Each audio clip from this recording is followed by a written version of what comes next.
എല്ലാവർക്കും നമസ്കാരം. ആദ്യമായി വീണ്ടും ഒരിക്കൽ കൂടി ഇവിടെ ഒരു വിഷയം അവതരിപ്പിക്കാനും സംസാരിക്കാനും എന്നെ ക്ഷണിച്ച സ്പെക്ട്രം സയൻസ് ക്ലബ് കടമ്പനാടിനുള്ള നന്ദി അറിയിക്കുകയാണ്. കോഴിക്കാൽ മുതൽ കുഞ്ഞിക്കാൽ വരെ എന്നുള്ളതാണ് ഇന്നത്തെ നമ്മളുടെ വിഷയം. ഇത് ഞാൻ പണ്ട് പല പ്രസംഗങ്ങളിലും പറഞ്ഞിട്ടുള്ള ഒരു കാര്യമാണ്. അതായത് ഒരു പ്രാർത്ഥനയുടെ ആകത്തുക എന്ന് പറയുന്നത് കോഴിക്കാല് മുതൽ കുഞ്ഞിക്കാല് വരെയുള്ള ആവശ്യങ്ങൾ ഉന്നയിച്ചുകൊണ്ട് ഒരു വ്യക്തി നടത്തുന്ന ആഗ്രഹ പ്രസ്താവനകൾ, ആഗ്രഹ ചിന്തകൾ, അതാണ് പ്രാർത്ഥന ബേസിക്കലി. അതിൽ പ്രൊമോഷൻ ഉണ്ടാവാം, അല്ലെന്നുണ്ടെങ്കിൽ പണം ഉണ്ടാവാം, സമ്പത്തുണ്ടാവാം, വിവാഹം ഉണ്ടാവാം, കോഴിക്കാലുണ്ടാവാം, കുഞ്ഞിക്കാലുണ്ടാവാം, എല്ലാം. അപ്പോൾ ഈ ആഗ്രഹം പ്രകടിപ്പിച്ചു കഴിഞ്ഞാൽ വ്യക്തി സാധാരണ ഇതിൽ എന്താ ചെയ്യുകയെന്ന് വെച്ച് കഴിഞ്ഞാൽ അധ്വാനിക്കും. ആഗ്രഹിക്കുക, അധ്വാനിക്കുക, അധ്വാനിക്കുക, ആഗ്രഹിക്കുക. അപ്പോൾ കുറേ കാര്യങ്ങളൊക്കെ നടക്കും, സ്വാഭാവികമായിട്ട് നടക്കും. അപ്പോൾ അത് തന്നെ എല്ലാവരും ചെയ്യുന്നില്ലേ എന്ന് ചോദിച്ചു കഴിഞ്ഞാൽ, ഉദാഹരണമായിട്ട് ഞാനും അത് തന്നെയാണ് ചെയ്യുന്നത്. ഞാനും ആഗ്രഹിക്കും, അതിനുവേണ്ടി അധ്വാനിക്കും. വേറെ ഒരാളും ചെയ്യുന്നത്, ഒരു ഭക്തനായിട്ടുള്ളൊരു വ്യക്തി ചെയ്യുന്നതും അയാൾ ആഗ്രഹിക്കുന്നു, അതിനായിട്ട് അധ്വാനിക്കുന്നു, അധ്വാനിക്കാതിരിക്കുന്നില്ല. അപ്പോൾ സ്വാഭാവികമായിട്ടും നമുക്ക് കിട്ടുന്ന റിസൾട്ടുകളൊക്കെ തന്നെ അവർക്കും കിട്ടും. പക്ഷെ അത് അവർക്ക് അങ്ങോട്ട് അംഗീകരിക്കാൻ സാധിക്കില്ല. അവർ ബേസിക്കലി പറയുന്നത് തങ്ങൾ ആഗ്രഹിക്കുകയും അധ്വാനിക്കുകയും ചെയ്തതിന് പുറമെ ഒരു തേർഡ് ഫാക്ടർ, ഒരു മൂന്നാം കാൽ കൂടി ഉണ്ടെങ്കിലേ അവർക്ക് നടക്കാൻ കഴിയൂ എന്നുള്ളതാണ്. രണ്ട് കാല് തന്നെ ധാരാളം നടക്കാൻ. അപ്പോഴാണ് അവരൊരു ഒന്നൊരു ഊന്നുവടി അല്ലെങ്കിൽ ഒരു മൂന്നാം കാൽ അവർക്ക് വേണ്ടി വരുന്നത്. ഇന്ന് ഞാനിവിടെ ഈ വിഷയം അവതരിപ്പിക്കുന്ന കാര്യം സൂചിപ്പിച്ചപ്പോൾ എന്നോട് പറഞ്ഞത് ഈ വിദ്യാഭ്യാസ രംഗത്തെ അന്ധവിശ്വാസങ്ങളെക്കുറിച്ച് കൂടുതലായിട്ട് പറയണം എന്നാണ്. മുഖ്യമന്ത്രിയുടെ പ്രസ്താവനയാണ് 16 ജൂലൈ, അധ്യാപകർ അന്ധവിശ്വാസത്തിൻ്റെ പ്രചാരകരാകുന്നു എന്ന് മുഖ്യമന്ത്രി പ്രസ്താവിച്ചിരിക്കുകയാണ്. അപ്പോൾ എന്താണ് ഈ അധ്യാപകരെ ഇങ്ങനെ പ്രത്യേകം പരിഗണിച്ചുകൊണ്ട് പിടിച്ചുകൊണ്ട് അന്ധവിശ്വാസത്തിൻ്റെ പ്രചാരകരാകുന്നു എന്ന് പറയുന്നതിൻ്റെ കാരണം എന്താണ്? ഇത് വർഷങ്ങൾക്ക് മുന്നേ ഞാൻ സൂചിപ്പിച്ചിട്ടുള്ള ഒരു കാര്യമാണ്. കേരളത്തിൽ ഏറ്റവും കൂടുതൽ ഇരുട്ട് പരത്തുന്ന 2 ടീമുകൾ, ഒന്ന് അധ്യാപകരും മറ്റൊന്ന് ഡോക്ടേഴ്സുമാണ്, അല്ലെങ്കിൽ വൈദ്യശാസ്ത്രവുമായി ബന്ധപ്പെട്ടിരിക്കുന്നത്. ഡോക്ടേഴ്സ് മാത്രമല്ല, നഴ്സുമാരും എല്ലാം ഉണ്ട്. വിദ്യാഭ്യാസ രംഗത്തും ആരോഗ്യ രംഗത്തുമാണ് ഏറ്റവും കൂടുതൽ മതത്തിൻ്റെ ട്രാൻസ്മിഷൻ നടക്കുന്നതും ഏറ്റവും കൂടുതൽ അന്ധവിശ്വാസങ്ങൾ പരത്തുന്നതും. പക്ഷെ ഇന്ന് വേറൊരു കൂട്ടർ കൂടിയുണ്ട്, അത് മാധ്യമങ്ങളാണ്. മാധ്യമങ്ങൾ അന്ധവിശ്വാസങ്ങളുടെ പരത്തുന്നതിൽ ഒരു അനോഫിലസ് കൊതുകുകളായിട്ട് വർത്തിക്കുകയാണ്. അപ്പോൾ പുള്ളി പറഞ്ഞ ഈ പ്രസ്താവനയിൽ ഇതാണ്: അധ്യാപകർ അന്ധവിശ്വാസത്തിൻ്റെ പ്രചാരകരാകുന്ന വിമർശനവുമായി മുഖ്യമന്ത്രി. പുരോഗമന ആഭിമുഖ്യമുള്ള അധ്യാപക സംഘടനകൾ അവരെ കണ്ടെത്താനും തിരുത്താനും പുരോഗമന ആഭിമുഖ്യമുള്ള അധ്യാപക സംഘടനകൾ തയ്യാറാകണം. നടന്നത് തന്നെ. ഞാൻ യൂണിവേഴ്സിറ്റി കോളേജിൽ ജോലി ചെയ്യുന്ന സമയത്ത് അവിടുത്തെ കെമിസ്ട്രി ഡിപ്പാർട്ട്മെൻറ്റും ഫിസിക്സ് ഡിപ്പാർട്ട്മെൻറ്റും തമ്മിലുള്ള പ്രധാന മത്സരം കൂടുതൽ റിസർച്ച് പ്രബന്ധങ്ങൾ ആര് രചിക്കും എന്നുള്ളതായിരുന്നില്ല, മറിച്ച് അവർക്ക് പൊതുവായുള്ള ആ ഒരു മുറ്റം, പൊതുമുറ്റമാണ്. അവിടെ ആര് പൊങ്കാല ഇടണം. ഈ പൊങ്കാല ദിവസം ഉണ്ടല്ലോ, എന്താണ് പൊങ്കാലയുടെ പേര്? ആറ്റുകാൽ ദിവസത്തിൽ ഈ ചട്ടിയും ഈ കല്ല് കൂട്ടാൻ ആർക്കാണ് യഥാർത്ഥ അവകാശം എന്നുള്ളതിനെക്കുറിച്ചാണ് അവർ ശരിക്കും മത്സരിച്ചിട്ടുള്ളത്. അല്ലാതെ അവരിത്ര റിസർച്ച് പ്രബന്ധം അവതരിപ്പിക്കുന്നു, നമ്മളതിൽ കൂടുതൽ പോകണം, അങ്ങനെ ആയിരുന്നില്ല. അതാണ് ഫിസിക്സും കെമിസ്ട്രിയും തമ്മിൽ ഏറ്റുമുട്ടി, രണ്ടും അടുത്തടുത്താണ്. ഇനി മറ്റൊന്ന്, കേരളത്തിലെ 10ാം ക്ലാസ് വിജയം വലിയ തോതിൽ വർദ്ധിച്ചിട്ടുണ്ട്. എന്നാൽ വിദ്യാർത്ഥികളുടെ ഗുണനിലവാരം സംബന്ധിച്ച കാര്യം ചർച്ചയാകുകയാണ്. അത് 2 മന്ത്രിമാർ തമ്മിലുള്ള അഭിപ്രായ ഭിന്നതയെക്കുറിച്ചാണ് അദ്ദേഹം സൂചിപ്പിക്കുന്നത്. ഒരു മന്ത്രി പറഞ്ഞു 10ാം ക്ലാസ്സിലെ A+ മൊത്തം വാങ്ങിച്ചാലും അല്ലെങ്കിൽ നല്ല വിജയം നേടിയവർക്കും ഒന്നും അറിയില്ല. വേറൊരു മന്ത്രി പറഞ്ഞു അങ്ങനെയല്ല, അത് നിങ്ങൾ ശരിയല്ല, നിങ്ങൾക്ക് അറിയാൻ വയ്യാത്തതുകൊണ്ടാണെന്ന്. അപ്പോൾ മൊത്തത്തിൽ മുഖ്യമന്ത്രിയുടെ അഭിപ്രായം ഇതൊരു ചർച്ചയാവുകയാണ് എന്നുള്ളതാണ്. അപ്പോൾ അതിൻ്റെ അർത്ഥം വിജയ ശതമാനം കൂടുന്നുണ്ട്, പക്ഷേ അതനുസരിച്ച് ക്വാളിറ്റി കൂടുന്നില്ല എന്നുള്ളതാണ്. ഇവർ അടിസ്ഥാന ശേഷി നേടിയെന്ന് അധ്യാപകർ ഉറപ്പുവരുത്തണം. എന്താണ് അടിസ്ഥാന ശേഷി? എഴുത്ത്, വായന, കണക്ക്, അല്ലേ? ഈ 3ഉം നേടിയെന്ന് അധ്യാപകർ ഉറപ്പുവരുത്തണം. അപ്പോൾ അവരെ ജയിപ്പിക്കുകയും വേണം, അവർക്ക് വലിയ വലിയ ഗ്രേഡുകൾ കൊടുക്കണം, അതേസമയം അവർ അടിസ്ഥാന ശേഷി നേടിയെന്ന് ഉറപ്പുവരുത്തുകയും വേണം. മികവ് ക്യാമ്പയിനിലൂടെ അത് അധ്യാപകർ പ്രാവർത്തികമാക്കണമെന്നും KSTA മികവ് 2024. മികവ് എന്ന് പറഞ്ഞാൽ എന്താണെന്ന് അറിയോ? വാക്കിൻ്റെ അർത്ഥം മെരിറ്റ് എന്നാണ്. ഇന്നത്തെ സമൂഹത്തിൽ മനുഷ്യർ മെരിറ്റിനെ കുറിച്ച് സംസാരിക്കാൻ തുടങ്ങിയിരിക്കുന്നു എന്നുള്ളത് വളരെ വളരെ അറിയാതെങ്കിലും ആ വാക്ക് അവർ ഉച്ചരിക്കുന്നു. ഒരു മെരിറ്റ് വിരോധമുള്ള ആൻറ്റി മെരിറ്റ് ആറ്റിറ്റ്യൂഡുള്ള ഒരു സമൂഹമാണ് നമ്മുടെ ബേസിക്കലി. പക്ഷേ ഒരു പരിപാടിയുടെ പേര് തന്നെ നോക്കൂ, മികവ്, നൈപുണ്യം, മെരിറ്റ് എന്നുള്ളതാണ്. അദ്ദേഹം ഉദ്ഘാടനം ചെയ്തുകൊണ്ട് പറഞ്ഞു. നല്ല കാര്യം, നല്ല പ്രസ്താവന, നല്ല കാര്യം, തെറ്റൊന്നുമില്ല, ഞാനത് അംഗീകരിച്ചു. അപ്പം ഈ അധ്യാപകരുടെയും ഡോക്ടേഴ്സിൻ്റെയും കൂടെയൊക്കെ ചേർക്കാവുന്ന ഒന്നാണ് ഈ നമ്മളുടെ മാധ്യമങ്ങൾ ഇപ്പോൾ ചെയ്തുകൊണ്ടിരിക്കുന്ന പണി. ഈ അടുത്തയിടെ മാധ്യമങ്ങൾ വലിയ തോതിൽ അലേർട്ടായിരുന്നു. അവരെന്താ പറയുക, കൂടോത്രം കേരളത്തിൽ റിപ്പോർട്ട് ചെയ്തിരിക്കുന്നു. അപ്പോൾ കൂടോത്രം, ഒരു രാഷ്ട്രീയ നേതാവ് കൂടോത്രം നടത്തി. വേറൊരു രാഷ്ട്രീയ നേതാവ് പറഞ്ഞു, ഞാനിത് ചെയ്യാറുണ്ടായിരുന്നു, എനിക്കും അനുഭവമുണ്ട് എന്നൊക്കെ ഇങ്ങനെ പറഞ്ഞു പോകുന്നു. അന്ന് 2-3 ദിവസം രാത്രി മുഴുവൻ മാധ്യമങ്ങൾ മുഴുവൻ ഉറഞ്ഞു തുള്ളുകയായിരുന്നു കൂടോത്രത്തിനെതിരെ. അതിൽ 2 മാധ്യമങ്ങൾ പിറ്റേന്ന് കൊടുത്ത വാർത്ത നിങ്ങൾ നോക്കൂ. ഒന്ന്, എല്ലാ ശനിയാഴ്ചയും പാമ്പ് കടിക്കും, യുവാവിന് ഇതുവരെ കൊത്തേറ്റത് 7 തവണ, അന്വേഷണത്തിനായി വിദഗ്ധ സംഘം. ഒരു യുവാവിനെ എല്ലാ ശനിയാഴ്ചയും കലണ്ടറും വാച്ചും ഒക്കെ നോക്കിയിട്ട് വന്ന് പാമ്പ് കടിക്കാൻ. അപ്പോൾ ശനിയാഴ്ച എന്താ കടിച്ചതെന്ന് ചോദിച്ചു കഴിഞ്ഞാൽ ബാക്കി വർക്കിംഗ് ഡേയ്സ്, പിന്നെ ഞായറാഴ്ച കുടുംബശ്രീ പരിപാടി എന്തെങ്കിലും ഉണ്ടാവും, അതുകൊണ്ടായിരിക്കും ശനിയാഴ്ച വന്ന് കടിച്ചതെന്ന് കരുതാം. പക്ഷെ എന്തായാലും കൃത്യമായി ശനിയാഴ്ച തോറും കടിക്കുന്ന ഒരു പാമ്പ്. ഇവിടെ തന്നെ പലർക്കും ദിവസം ഏതാ കാലം ഏതാണെന്ന് അറിയാൻ വേദ കിടക്കുന്ന മനുഷ്യരാണ് കൂടുതൽ.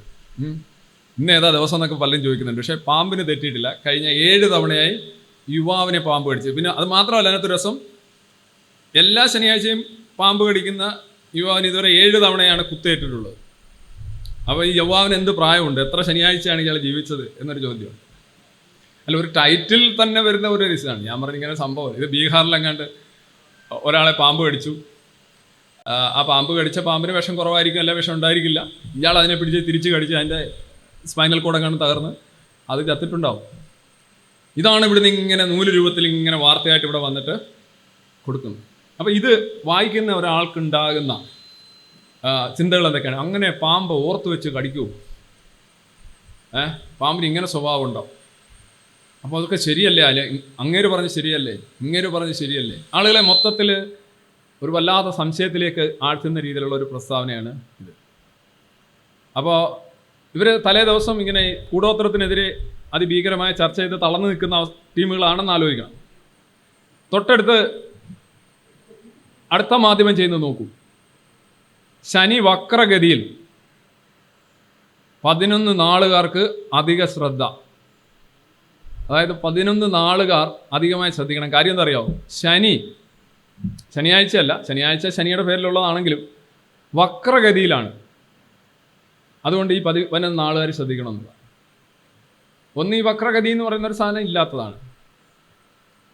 നമ്മളിവിടെ നിന്ന് നോക്കുമ്പോൾ നമ്മുടെ ഔട്ടർ ഓർബിറ്റിൽ പോകുന്ന ഗ്രഹങ്ങൾ അവർക്ക് കൂടുതൽ എന്താ പറയുക, ദൂരം താണ്ടേണ്ടതായിട്ട് വരും. അപ്പോൾ ഇതാണ് നിങ്ങളിപ്പോൾ എന്താ പറയുക, ഒരു സ്റ്റേഡിയത്തിൽ തന്നെ ഓടുകയാണെങ്കിൽ ഏറ്റവും 1ാമത്തെ ലൈനിലുള്ള ആൾ എൻ്റെ മുന്നിലായിരിക്കും 2ാമത്തെ ലൈന് വലുതായി വരും അല്ലേ? അപ്പോൾ അഡ്ജസ്റ്റ് ചെയ്യാനായിട്ട് മുന്നിൽ ആ ഒരു ഇത് കൊടുക്കുന്നത്, ആ ഒരു ഇത് നെഗോഷിയേറ്റ് ചെയ്യാനായിട്ടാണ്.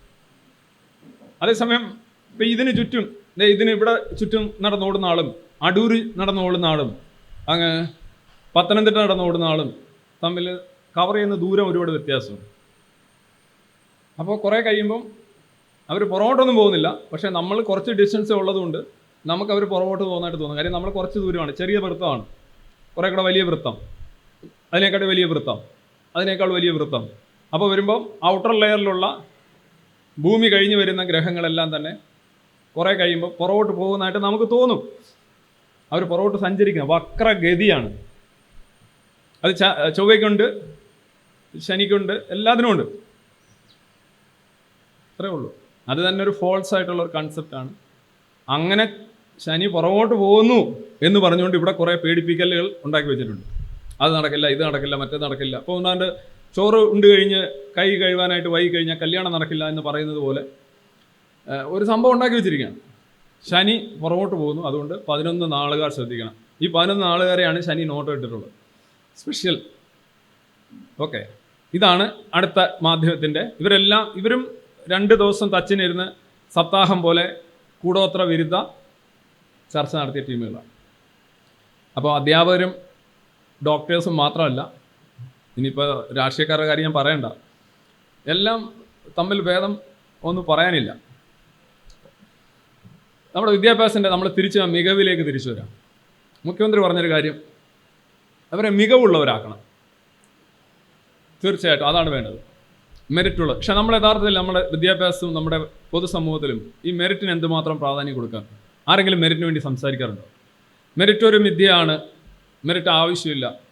ഈവൻ മെറിറ്റിൻ്റെ അടിസ്ഥാനം എന്ന് പറഞ്ഞു കഴിഞ്ഞാൽ അതിനെ ചേൺ ചെയ്തെടുക്കുന്ന പ്രക്രിയ കോമ്പറ്റീഷനാണ്. മത്സരത്തിലൂടെയാണ് ഒരാളുടെ മികവ് അയാൾക്ക് തെളിയിക്കാൻ കഴിയുന്നതും ഉയർത്താൻ കഴിയുന്നതും അയാളെ മറ്റുള്ളവർക്ക് തിരിച്ചറിയാൻ കഴിയുന്നു. നിങ്ങൾ വെറുതെ അവിടെ ഇരുന്ന് കുറച്ച് വാചകം അടിച്ചുകൊണ്ട് നിങ്ങൾക്ക് മെറിറ്റ് ഉണ്ടോ ഇല്ലയോ എന്ന് അറിയാൻ പറ്റില്ല. മത്സരം എന്നുള്ള വാക്ക് മലയാളിക്ക് വലിയൊരു പ്രശ്നമായിട്ട് വന്നിരിക്കുക. നമ്മുടെ കുട്ടികളിലേക്ക് നമ്മൾ എന്താ പറയുന്നത്? അവർക്ക് പരീക്ഷകൾ ഇല്ലാതാക്കുക, മത്സരം ഇല്ലാതാക്കുക, അവർക്ക് സ്ട്രെസ്സും സ്ട്രെയിനും ടെൻഷനും ഒന്നും ഇല്ലാതെ എല്ലാം മാറ്റുക. ഓക്കെ, ഈ സ്ട്രെസ്സ്, സ്ട്രെയിൻ, ടെൻഷൻ എന്നൊക്കെ പറയുന്നത് ഒരുപാടായി കഴിഞ്ഞാൽ പ്രശ്നമാണ്, അത് എവിടെയായാലും പ്രശ്നമാണ്.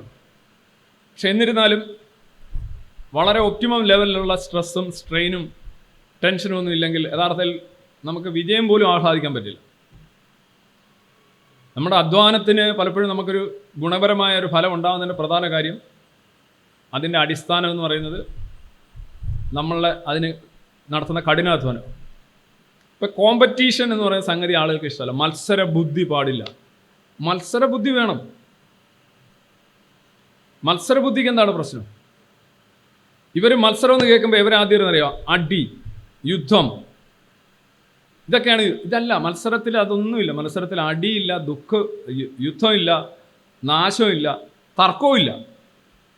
മത്സരം എന്ന് പറയുമ്പോൾ തർക്കം, അങ്ങോട്ടും ഇങ്ങോട്ടും തർക്കിക്കലാണ്. തർക്കിക്കൽ സാധനങ്ങൾ നടക്കാറുണ്ട്. പക്ഷേ മത്സരം എന്ന് പറയുന്നത് ഇതല്ല. ഈ മത്സരം യഥാർത്ഥത്തിൽ പലപ്പോഴും എന്താണ് ചെയ്യുന്നതെന്ന് അറിയാം? അദൃശ്യമായ മത്സരങ്ങളുണ്ട് ഈ സമൂഹത്തിൽ സദാ നടന്നുകൊണ്ടിരിക്കുന്ന മത്സരങ്ങൾ. പ്രധാനമായിട്ട് ഒരു മാൻകൂട്ടം പുലിയിൽ നിന്ന് ഓടി രക്ഷപ്പെടുമ്പോൾ ആ മാൻകൂട്ടം യഥാർത്ഥത്തിൽ പുലിക്കെതിരെ മത്സരിക്കുന്നു എന്നാണ് എനിക്ക് പറയാം. അതോടൊപ്പം ആ മാൻകൂട്ടത്തിലുള്ള ഓരോ മാനും ആ കൂട്ടത്തിലുള്ള മറ്റു മാനുകൾക്കെതിരെ മത്സരിക്കുന്നു എന്നും പറയാം. കാരണം ഏറ്റവും പുറയിലായി പോകുന്ന മാനിനെ ആയിരിക്കും പുലി പിടിക്കുക. അപ്പോൾ സ്വന്തം കൂട്ടരെ മത്സരിച്ച് തോൽപ്പിക്കാമെന്നുണ്ടെങ്കിൽ മറ്റ് മാനുകൾക്ക് രക്ഷപ്പെടാം. അപ്പോൾ അവിടെ 2 മത്സരങ്ങൾ. നമ്മളത് പുറത്തുനിന്ന് നോക്കുന്ന നമ്മൾ പറയും അതൊരു ജീവിത മത്സരമാണ്. മത്സരം നല്ലതാണ്. മത്സരം സദാ സംഭവിച്ചുകൊണ്ടേയിരിക്കുന്നു. മത്സരത്തെക്കുറിച്ച് വേവലാതിപ്പെടുന്ന ഒരു സമൂഹം ഒരു കാലത്തും ഡാഷ് പിടിക്കില്ല. മത്സരമാണ് വേണ്ടത്. ഇന്ന് നമ്മൾ ഈ കാണുന്ന എല്ലാ നേട്ടങ്ങളുടെയും അടിസ്ഥാനം മത്സരമാണ്. നിങ്ങളുടെ കയ്യിരിക്കുന്ന മൊബൈൽ ഫോണും നിങ്ങൾ ധരിക്കുന്ന വസ്ത്രവും നിങ്ങൾ സഞ്ചരിക്കുന്ന വണ്ടിയും ആ രംഗത്തൊക്കെ ഉൽപ്പാദനമായിട്ട് ഇറങ്ങിയ ആളുകൾ പരസ്പരം മത്സരിച്ചുകൊണ്ടാണ് അതിൻ്റെ ഗുണനിലവാരം നിരന്തരമായി ഉയർത്തിക്കൊണ്ടുപോകുന്നത്. മത്സരം ഇല്ലാത്ത സമൂഹം ശരിയാവില്ല. ഇനി അഥവാ നിങ്ങൾക്ക് മത്സരിക്കാൻ പേടിയാണെങ്കിൽ നിങ്ങൾ നിങ്ങളോട് തന്നെ മത്സരിക്കൂ. വേറെ ആളോട് മത്സരിക്കാൻ എനിക്ക് വലിയ ബുദ്ധിമുട്ടാണ്. ഓക്കെ, നിങ്ങളുടെ കഴിഞ്ഞ പ്രാവശ്യത്തെ മാർക്കിനേക്കാൾ ബെറ്റർ മാർക്ക് ഉണ്ടാക്കും. കഴിഞ്ഞ പ്രാവശ്യം എഴുതിയ എസ്സേക്കാൾ നല്ലൊരു എസ്സേ എഴുതും. കഴിഞ്ഞ പ്രാവശ്യം ചാടിയ ഉയരത്തേക്കാൾ ബെറ്ററായ ഒരു ഉയരം ചാടും. വേറെ ആളാണെങ്കിലല്ല പ്രശ്നമുള്ളൂ. നിങ്ങൾക്ക് നിങ്ങളുടെ പഴയ നിങ്ങൾക്കെതിരെ മത്സരിച്ചുകൂടെ? മത്സരിക്കാം. പക്ഷെ മത്സരം എന്ന് പറയുന്ന ഒരു സംഗതിയെ നിരാകരിക്കരുത്. ഈ മാർക്ക് കൂട്ടിയിട്ട് കൊടുക്കലുകളും എല്ലാവർക്കും എന്താ പറയുക, കൈത്താങ് കൊടുക്കലും, പരീക്ഷകൾ ലഘൂകരിക്കലും, ചോദ്യം എഴുതി വെക്കുമ്പോൾ തന്നെ അതിന് ഫുൾ മാർക്ക് കൊടുക്കലും അല്ലെ പകുതി മാർക്ക് കൊടുക്കലും, മറ്റ് മോഡറേഷൻ കൊടുക്കലും, 99.9999% വിജയം എന്നൊക്കെ വന്ന് പറയുന്നതുമൊക്കെ അപഹാസ്യമായ അശ്ലീലമായ കാര്യങ്ങളാണ്. അവിടെ എന്താണ് ഇപ്പോൾ ഒരു മൊത്തം A+ വാങ്ങിച്ച ഒരാളെ നിങ്ങൾ എത്ര പേര് തൊഴിലിൽ നിർത്തും എന്നുള്ളൊരു ചോദ്യമാണ്. Unless they are skilled and you are convinced that they are skilled ഒന്നും നിങ്ങൾക്ക് ബോധ്യമുണ്ടെങ്കിൽ നിങ്ങൾ നിർത്തും. അല്ലെന്നുണ്ടെങ്കിൽ ഈ A+ കണ്ട് നിങ്ങൾ എന്തെങ്കിലും ഇല്ല മാമ്പൂവും അതും കണ്ട് കൊതിക്കരുതെന്ന് പറയുന്നോണം. A+ കണ്ട് ആരും ഇന്ന് കൊതിക്കാറില്ല. കാരണം അതെങ്ങനെ വരുന്നു എന്നുള്ളതിനെക്കുറിച്ചൊരു ധാരണ ആളുകൾക്കുണ്ട്. ഇതാണ് ഈ കോമ്പറ്റീഷനെ സംബന്ധിച്ച് നമ്മുടെ സമൂഹത്തിൻ്റെ കോമ്പറ്റീഷൻ എന്നുള്ള ആശയത്തോടുള്ള നമ്മളുടെ ഒരു വിരക്തി. അതുവഴിയാണ് നമ്മൾ പ്രൊട്ടക്റ്റ് ചെയ്യുന്നത്. കുട്ടികളെ ഏറ്റവും കൂടുതൽ പ്രൊട്ടക്റ്റ് ചെയ്യുക. ഇംഗ്ലീഷ് മുട്ട പോലെ ആക്കുക.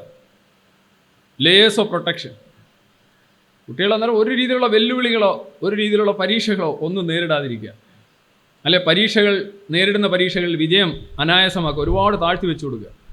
അപ്പോൾ ചാടേണ്ട കാര്യമൊന്നുമില്ല, ചുമ്മാതെ അങ്ങ് പോയാൽ മതി. അവൻ ചാടുന്നതനുസരിച്ച് ഉയരം ക്രമീകരിക്കുക. ഇതൊന്നും വിദ്യാഭ്യാസമല്ല, ഇതുവഴി ഒന്നും നേടാനും പോകുന്നില്ല. പിന്നെ നിങ്ങൾക്ക് പത്രത്തിലൊക്കെ കാണിക്കുക, ഇങ്ങനെ 99, 100 അക്ഷരം എഴുതാൻ അറിയാൻ വയ്യാത്തവനും ജയിക്കും. ചിലപ്പോൾ അവന് B+ഓ Aയോ ഒക്കെ കിട്ടിയെന്നിരിക്കും. റാങ്ക് എടുത്തു കളഞ്ഞു. റാങ്ക് ജേതാക്കൾക്കൊക്കെ അമിത ശ്രദ്ധയൊക്കെ കിട്ടും. എന്നാലും റാങ്ക് എടുത്തു കളയുമ്പോൾ you know that you are not ranked. ജയിച്ചാരെ നമ്മളെല്ലാം ജയിച്ചു. എല്ലാവരെയും ഒരേപോലെ ആക്കുക, എല്ലാവരെയും ഒരേ ആക്കുക എന്ന് പറയുന്നത് ഒരർത്ഥത്തിൽ മാത്രമാണ് ശരി. എല്ലാവർക്കും തുല്യമായ അവകാശാധികാരങ്ങൾ കൊടുക്കുക എന്നുള്ളതാണ്. അല്ലാതെ എല്ലാവരും ഒരേപോലെ ആകേണ്ട കാര്യമല്ല. എല്ലാവരും ഒരേപോലെ ആണെങ്കിൽ ഈ സമൂഹത്തിൽ ഒന്നും നടക്കില്ല. ഇപ്പം മാൻ ഹോളിൽ ഇറങ്ങി ഒരാളെ രക്ഷിക്കണം, നിങ്ങളെ കൊണ്ട് സാധിക്കുമോ? എല്ലാവരും ഒരേപോലെ ആണെങ്കിൽ ആർക്കും രക്ഷിക്കാൻ ഉണ്ടാവില്ല. ഒരു റോക്കറ്റ് വിക്ഷേപിക്കണം, നിങ്ങളെ കൊണ്ട് സാധിക്കുമോ? എല്ലാവരും ഒരേപോലെ ആണെങ്കിൽ എങ്ങനെയാണ് സാധിക്കുക?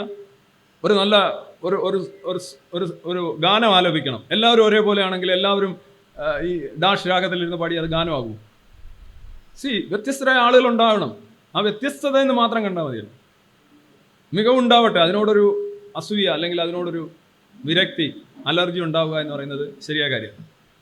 And that's my vice, afraid of competition. If you are afraid of competition, compete with yourself. Even then നിങ്ങളൊരു മത്സരത്തിലായിരിക്കണം എപ്പോഴും. ഇപ്പോൾ വിദ്യാഭ്യാസം എന്ന് പറയുമ്പോൾ തുടക്കം തന്നെ എന്താ? തുടക്കം എന്ന് പറയുന്നത് ഇതാണ്.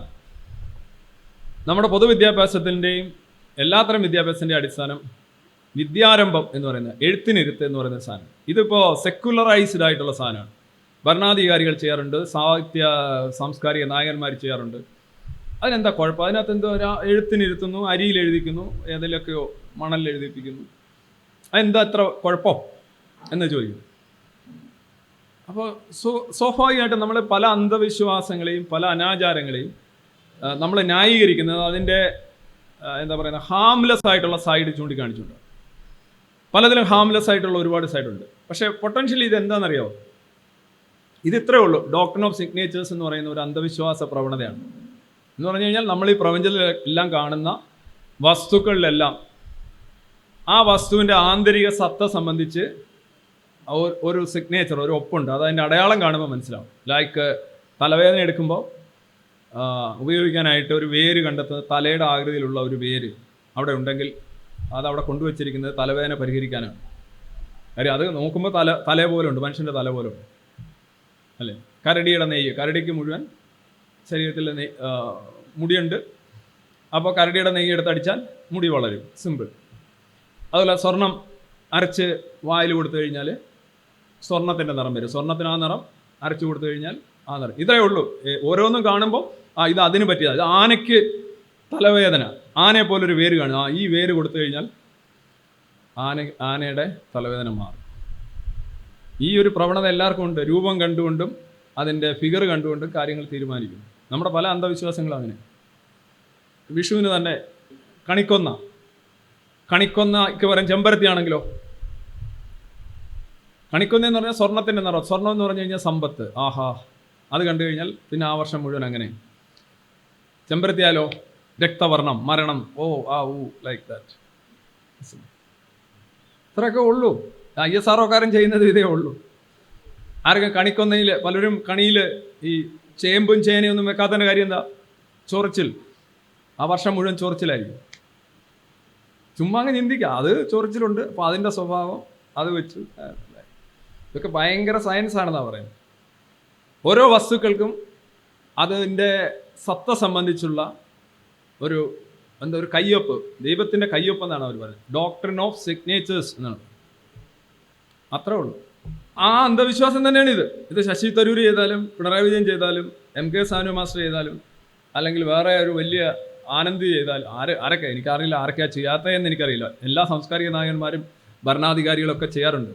ഇതൊരു വളരെ വ്യക്തമായൊരു അന്ധവിശ്വാസമാണ് ഡോക്ട്രിൻ ഓഫ് സിഗ്നേച്ചേഴ്സ്. അത് വിഷുവായിട്ടും പിന്നെ എന്താ പറയുക, സമയം എന്ത് പറയുക, സമയം നല്ലതല്ല അല്ലേ?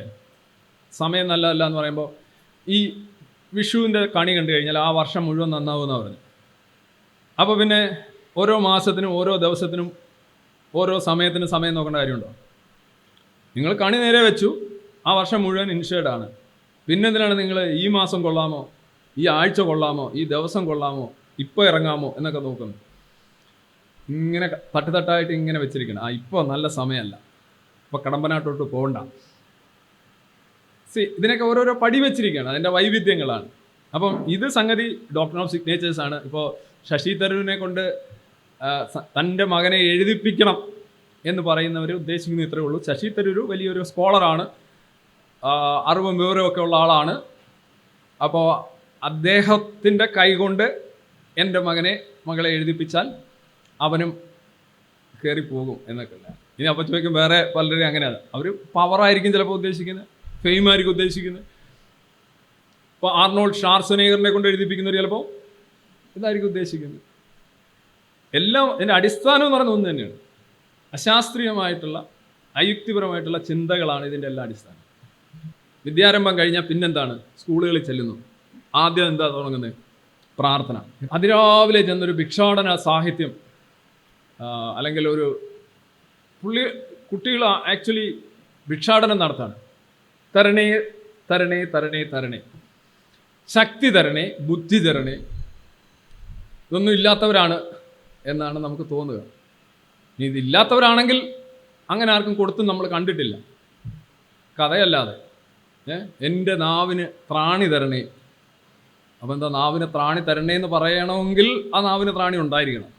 ചുരുങ്ങിയ പക്ഷം പിന്നെ അരി തരണേ, തുണി തരണേ. ഇപ്പം ദൈവോപദേശ ശതകം, ഇതെല്ലാം ഇത് തന്നെയാണ്. നിങ്ങൾ ചോദിക്കുകയാണ് തരണേ തരണേ തരണേ തരണേ. ഇതെന്ത് ഇത്ര വലിയ മഹത്വം? ഇതൊക്കെ ചോദിക്കാൻ അറിയാമോ? സാധാരണ ആളുകൾ അമ്മ വല്ലതും തരണേ വല്ലതും തരണേ എന്നാണ് ചോദിക്കുന്നത്. പക്ഷേ ഇത് ഏതാണ്ടൊക്കെ ഭയങ്കര ഷോ ആണിത്. ഇങ്ങനെ കണ്ണൊക്കെ അടച്ച്, കണ്ണടയ്ക്കുന്ന മറ്റുള്ള നമ്മളെ ഭിക്ഷാടനം, സാധാരണ ഇത് ഭിക്ഷക്കാർക്ക് കണ്ണ് തുറന്നു വെച്ച് തന്നെ ഭിക്ഷ ചോദിക്കാനായിട്ടുള്ള ആർജവം അവർക്കുണ്ട്. ഈ സാധാരണ ഒരു കുഴപ്പമില്ലാത്ത മനുഷ്യർക്ക് തരണേ തരണേ എന്ന് പറയുമ്പോൾ നാണക്കേട് കൊണ്ട് അറിയാതെ കണ്ണൊക്കെ ഒന്ന് കൂമ്പിപ്പോവും. പിന്നെ മറ്റുള്ളവർ കാണുന്നില്ല എന്നാണ് കരുതുന്നത്. കാരണം എന്താണ് നമ്മൾ ചോദിക്കുക, ഒരു ഭിക്ഷക്കാരനൊക്കെ പോയി ജോലി എടുത്ത് ജീവിച്ചൂടെ എന്ന് ചോദിക്കും. അപ്പോൾ നമ്മളോടായതുകൊണ്ട് നമ്മളത് ചോദിക്കുന്നു. ഇത് നിന്നോടല്ല ചോദിച്ചാൽ ഞാൻ അവിടെ അല്ലേ ചോദിച്ചെന്ന് പറയും. തുടക്കത്തിൽ തന്നെ കുട്ടികളെ ബാ എന്ന് പറഞ്ഞു കഴിഞ്ഞാൽ 3 ബാ ശബ്ദം, ബി ശബ്ദം. Beg, brave, Bragg. ബെഗ് എന്ന് പറഞ്ഞാൽ വായിച്ച കുട്ടികളെ പരിശീലിപ്പിച്ചുകൂടാ. ഇത് ഇവിടെ തൊട്ടാണ് അവൻ തുടങ്ങുന്നത്. അവനാണ് പിന്നെ കേജ്രിവാളായി മാറുന്നത്. ബ്രൈവ് എന്ന് പറഞ്ഞാൽ എന്താണ്? ത്രൂ ഔട്ട് കോവിലുകൾ, പള്ളികൾ കൊണ്ടുവന്ന് കൊടുക്കില്ലേ, ഓരോന്ന് ചെയ്യല്. ആഹാരം കഴിക്കാതിരിക്കുന്നു, വ്രതം നോക്കുന്നു. ഇതൊക്കെ എന്തിനാണ്? ആരെയോ തൃപ്തിപ്പെടുത്താനാണ്. ലിസ്റ്റിലുള്ള ആരെങ്കിലും ഉണ്ടാവും. ബ്രൈവാണിത്. അർച്ചന കാവ്യം, അയ്യനെ പാടി പുകഴ്ത്തുന്നു, അയ്യനെ പാടി ഉറക്കുന്നു. തനിയെ എഴുന്നേക്കാൻ പറ്റും പുള്ളി, പാടി ഉറക്കുകയാണ്. എന്തൊക്കെ കാര്യങ്ങളാണ് നടത്തുന്നത് ആലോചിച്ച്. ബെഗ് എന്ന് പറഞ്ഞാൽ ഭിക്ഷാടനം. ബ്രൈവ് എന്ന് പറഞ്ഞാൽ അത്രേ ഉള്ളൂ, കൈക്കൂലി. ബ്രാഗ് എന്ന് പറഞ്ഞാൽ എന്താണ്? അതാണ് ഭീകരം. പൊങ്ങച്ചടിക്കുക, നമ്മുടെ തള്ളെന്ന് പറയും മലയാളത്തിൽ. എന്ന് പറഞ്ഞു കഴിഞ്ഞാൽ ഈ ഒരു ഇല പോലും അവനറിയാതെ ചലിക്കുന്നില്ല എന്നാ പറയുക. അപ്പോൾ നമ്മളുടെ അറിവനുസരിച്ച് തന്നെ പല അവന്മാർ അറിഞ്ഞുകൊണ്ടായിരിക്കും ചലിക്കുന്ന കാര്യം. ഒരുപാടെണ്ണം ഉണ്ട് അല്ലേ? ഒരു ഇല പോലും അവനറിയാതെ ചലിക്കുന്നില്ല, ഒരു മുടി പോലും കൊഴിയുന്നില്ല. അങ്ങനെയാണെങ്കിൽ അവനെ പിടിച്ച് വിസ്തരിക്കേണ്ട സമയം കഴിഞ്ഞു. ഇതാണ് ഈ ബ്രാഗിങ്. യഥാർത്ഥത്തിൽ കുട്ടികൾക്കുള്ള ആത്യന്തിക പരിശീലനം എന്ന് പറഞ്ഞാൽ ഇതാണ്. പല സ്കൂളുകളിലും രാവിലെ അങ്ങ് തുടങ്ങും. അവിടുത്തെ പ്രധാന വിഷയങ്ങളോ അക്ഷരമോ ഇംഗ്ലീഷ് അക്ഷരങ്ങളോ കൂട്ടാനും കുറയ്ക്കാനും അറിയത്തില്ലെങ്കിൽ അവന് ഈശ്വര പ്രാർത്ഥന നന്നായിട്ട് അറിയാൻ പറ്റും. അത് വേണമെങ്കിൽ പറ്റും. അഖിലാണ്ടറോ മണ്ഡലം അലിഞ്ഞു ചുരുട്ടി അതിനുള്ളിൽ, അല്ലെങ്കിൽ വേറെ എന്തെങ്കിലും സാർ. ഇത് നമ്മുടെ വിദ്യാലയങ്ങളിലെല്ലാം ഇത് ആക്ച്വലി ഇതിനെങ്ങനെ ഒരു നിയമമില്ല, ഇങ്ങനെ ചെയ്യാൻ പാടില്ലാത്തതാണ്. എല്ലാ കോളേജുകളിലും, എല്ലാ പൊതുപരിപാടികളിലും, എല്ലാ സ്കൂളുകളിലും ദേശീയ ഗാനത്തോടു കൂടി തുടങ്ങി ദേശീയ ഗാനത്തോടു കൂടി അവസാനിപ്പിക്കണം എന്നാണ്. പക്ഷേ അതിനുള്ളിൽ ഈശ്വര പ്രാർത്ഥനകളും കാര്യങ്ങളൊക്കെ കുത്തിച്ചെലുത്തുകയാണ് നമ്മളുടെ സ്കൂൾ അധികാരികൾ. പ്രധാനമായിട്ടും സർക്കാർ ജീവനക്കാർ തന്നെ ചെയ്യുന്നുണ്ട്. പൊതു സ്കൂളുകളിൽ മിക്കവാറും എല്ലായിടത്തും ഇത് തന്നെയാണ്. അപൂർവം ചില അല്പം ഇതുള്ള ഇടത്ത് അതുണ്ടാവില്ല. അതാണ് മുഖ്യമന്ത്രി പറഞ്ഞത്, അധ്യാപകർ അന്ധവിശ്വാസം പടർത്തുന്നു എന്ന് പറയുന്നത് ഇതിലൂടെയാണ്. ഇതാണ് ഏറ്റവും വലിയ അന്ധവിശ്വാസ പ്രചരണം. രാവിലെ പ്രാർത്ഥിച്ചിട്ട് പഠിക്കാനിരുന്നെങ്കിൽ മാത്രമേ പഠിക്കാൻ കഴിയൂ എന്നുള്ള ഒരു സാധനം കുട്ടികൾക്ക് കൊടുക്കുകയാണ്. അവർക്ക് അവരുടെ കഴിവിലുള്ള വിശ്വാസം നഷ്ടപ്പെടുകയാണ്, അവരുടെ ശേഷിയിലുള്ള വിശ്വാസം നഷ്ടപ്പെടുക. അവരൊരു ചെറിയ മനുഷ്യൻ, അവർക്ക് എപ്പോഴും ഒരു ഊന്നുവടി ആവശ്യമാണ്, അല്ലേ? ഇത് വലിച്ചു തുടങ്ങുന്ന ആളുകളെ കാണാം. ഇതില്ലാതെ പറ്റില്ല. ആദ്യമേ എടുത്ത് കൊടുക്കുക. ഈ ബാ എന്ന് പറയുന്നത് ബെഗ്, ബ്രൈവ്, ബ്രാഗ്, അതിന് പകരം വേസ്റ്റ് ലാൻഡ് എന്ന് പറയുന്ന ടി.എസ്. എലിയറ്റിൻ്റെ ഒരു കവിതയുണ്ട്. നോബൽ പ്രൈസ് കിട്ടിയ റൈറ്ററാണ്. പുള്ളിയുടെ വേസ്റ്റ് ലാൻഡ് 5 അധ്യായങ്ങളാണുള്ളത്. 5ാമത്തെ അധ്യായത്തിൽ അവസാനം വാട്ട് ദ തണ്ടർ സെഡ് എന്ന് പറയുന്ന ഒരു അധ്യായമുണ്ട്. എന്ന് പറഞ്ഞാൽ എന്താണ് ഇടിമിന്നൽ പറഞ്ഞത് എന്നാണ്. ഇത് ബൃഹദാരണ്യ ഉപനിഷത്തിൽ നിന്നെടുത്തിട്ടുള്ള 3 വാക്കുകളാണ് അദ്ദേഹം ഉപയോഗിക്കുന്നത്. Even though he's an Anglican American poet, he was interested in orientalism എന്ന് പറയും. പാശ്ചാത്യ തത്വ ദർശനങ്ങളൊക്കെ ഭയങ്കര താല്പര്യമുള്ള ആളായിരുന്നു. അതെന്തോ ആയിക്കോട്ടെ. പക്ഷെ പുള്ളി ബൃഹദാരണ്യ ഉപനിഷത്തിലെ 3 വാക്കുകളാണ് എന്താണ് ഇടിമിന്നൽ പറഞ്ഞത് എന്നുള്ളതിന് ഇതായിട്ട് എടുത്തത്. അതിങ്ങനെയാണ്: ദത്ത, ദേദ്വം, ദാമ്യത. ദത്ത എന്ന് പറഞ്ഞു കഴിഞ്ഞാൽ ടു ഗീവ് എന്നാണ്, കൊടുക്കുക. ദയദ്വം എന്ന് പറഞ്ഞു കഴിഞ്ഞാൽ ടു ബി കമ്പാഷനേറ്റ്, സഹാനുഭൂതി ഉള്ളവരായിരിക്കുക. ദമ്യത എന്ന് പറഞ്ഞാൽ വളരെ ഇമ്പോർട്ടൻ്റ് ആണ്. അദമ്യം എന്ന് നിങ്ങൾ കേട്ടില്ലേ? അദമ്യം എന്ന് പറഞ്ഞു കഴിഞ്ഞാൽ കടിഞ്ഞാണില്ലാത്ത അദമ്യമായ ആഗ്രഹം കൊണ്ട് ഞാൻ ചുരുണ്ടുപോയി എന്നൊക്കെ പറയും. ദമ്യത എന്ന് പറഞ്ഞാൽ കൺട്രോളാണ്. ഏത് കൺട്രോളാ? I can control you with a gun, I can control you, I can control you with a lump of money, I can control you, but how can I control myself? ഞാൻ എങ്ങനെയാണ് കൺട്രോൾ ചെയ്യുന്നത്? എന്നെ control ചെയ്യുന്നത്? ഇതാണ് ഏറ്റവും വലിയ ചോദ്യം. മറ്റുള്ളവരെ കൺട്രോൾ ചെയ്യാൻ എളുപ്പമാണ്. ഇവിടെ ഇരിക്കുന്ന എല്ലാവരെയും ഓടിക്കാനായിട്ട് പാമ്പെന്ന് പറഞ്ഞു കഴിഞ്ഞാൽ ചിലപ്പോൾ എല്ലാവരും ഓടിയെന്നിരിക്കും. ഞാൻ ഓടില്ല. കാരണം എനിക്ക് മറ്റുള്ളവരെ മാറ്റാനും ചലിപ്പിക്കാനും കഴിയുന്നതുകൊണ്ട് എനിക്ക് എന്നെ മാറ്റാനും ചലിപ്പിക്കാനും കഴിയില്ല. എൻ്റെ പേടികൾ, ആശങ്കകൾ, എൻ്റെ പ്രശ്നങ്ങൾ, ഇതൊന്നും എനിക്ക് കൺട്രോൾ ചെയ്യാൻ പറ്റില്ല. അപ്പം ദമ്യത എന്ന് പറഞ്ഞാൽ സെൽഫ് കൺട്രോളാണ്. How do you control your self?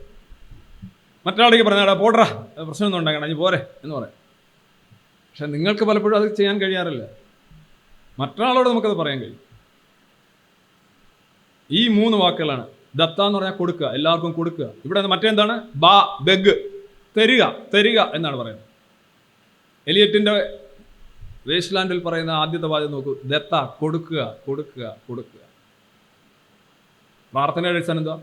തരണേ, തരണേ, തരണേ. ഇങ്ങനെയുള്ള കൈയാണ്. ഇത് കൊടുക്കുന്ന കൈയാണ്. ഇതാണ് യഥാർത്ഥത്തിൽ വിദ്യാഭ്യാസം സംഭവിക്കേണ്ടത്. ദത്ത, ദയത്വം എന്ന് പറഞ്ഞു കഴിഞ്ഞാൽ ദയ, മറ്റുള്ളവരുടെ സഹാനുഭൂതി. മനുഷ്യരോട് മാത്രമല്ല, ഏറുകൊണ്ട് ഒരു പട്ടിയോട് കൂടി നമ്മളത് കാണിക്കണം. എല്ലാ ജീവികളോടും, സമസ്ത ജീവികളോടുള്ള ഒരു ദയ, കമ്പാഷൻ. ഇതാണ് യഥാർത്ഥത്തിൽ വിദ്യാഭ്യാസത്തിലൂടെ ആർജിച്ചെടുക്കേണ്ട കാര്യം. ആരും അന്യരല്ലെന്നും എല്ലാവരും തുല്യരാണെന്നുള്ളൊരു ബോധം. അപ്പോഴാണ് സഹാനുഭൂതി ഉണ്ടാകുന്നത്. ഒരേ കറണ്ട് ഇങ്ങനെ പാസ് ചെയ്ത് പോവുകയാണ്. DNA കുറിച്ചൊക്കെ നമ്മൾ അറിയുമ്പോൾ, ജീൻ പൂളിനെ കുറിച്ച് അറിയുമ്പോൾ there is no difference actually. ദമ്യത എന്ന് പറഞ്ഞു കഴിഞ്ഞാൽ സെൽഫ് കൺട്രോൾ. അത് ഇച്ചിരി ബുദ്ധിമുട്ടാണ്. മറ്റുള്ളവരെ കൺട്രോൾ ചെയ്യുന്നോണം അല്ല. അപ്പം ഞാൻ പറയുന്നത് ഈ ബാ ബാ ബാ എന്ന് പറഞ്ഞു കഴിഞ്ഞാൽ അവസാനം ബ ബ ബ ആയി പോകും.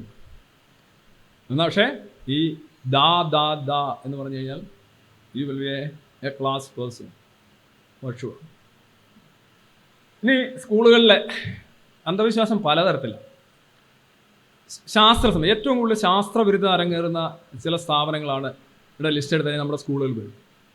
പ്രധാനമായിട്ട് നമ്മളിപ്പോൾ നടത്തുന്നത് ഈ വൃക്ഷം നടൽ എന്ന് പറഞ്ഞ എല്ലാ വർഷവും ഒരു ഇതുണ്ട്.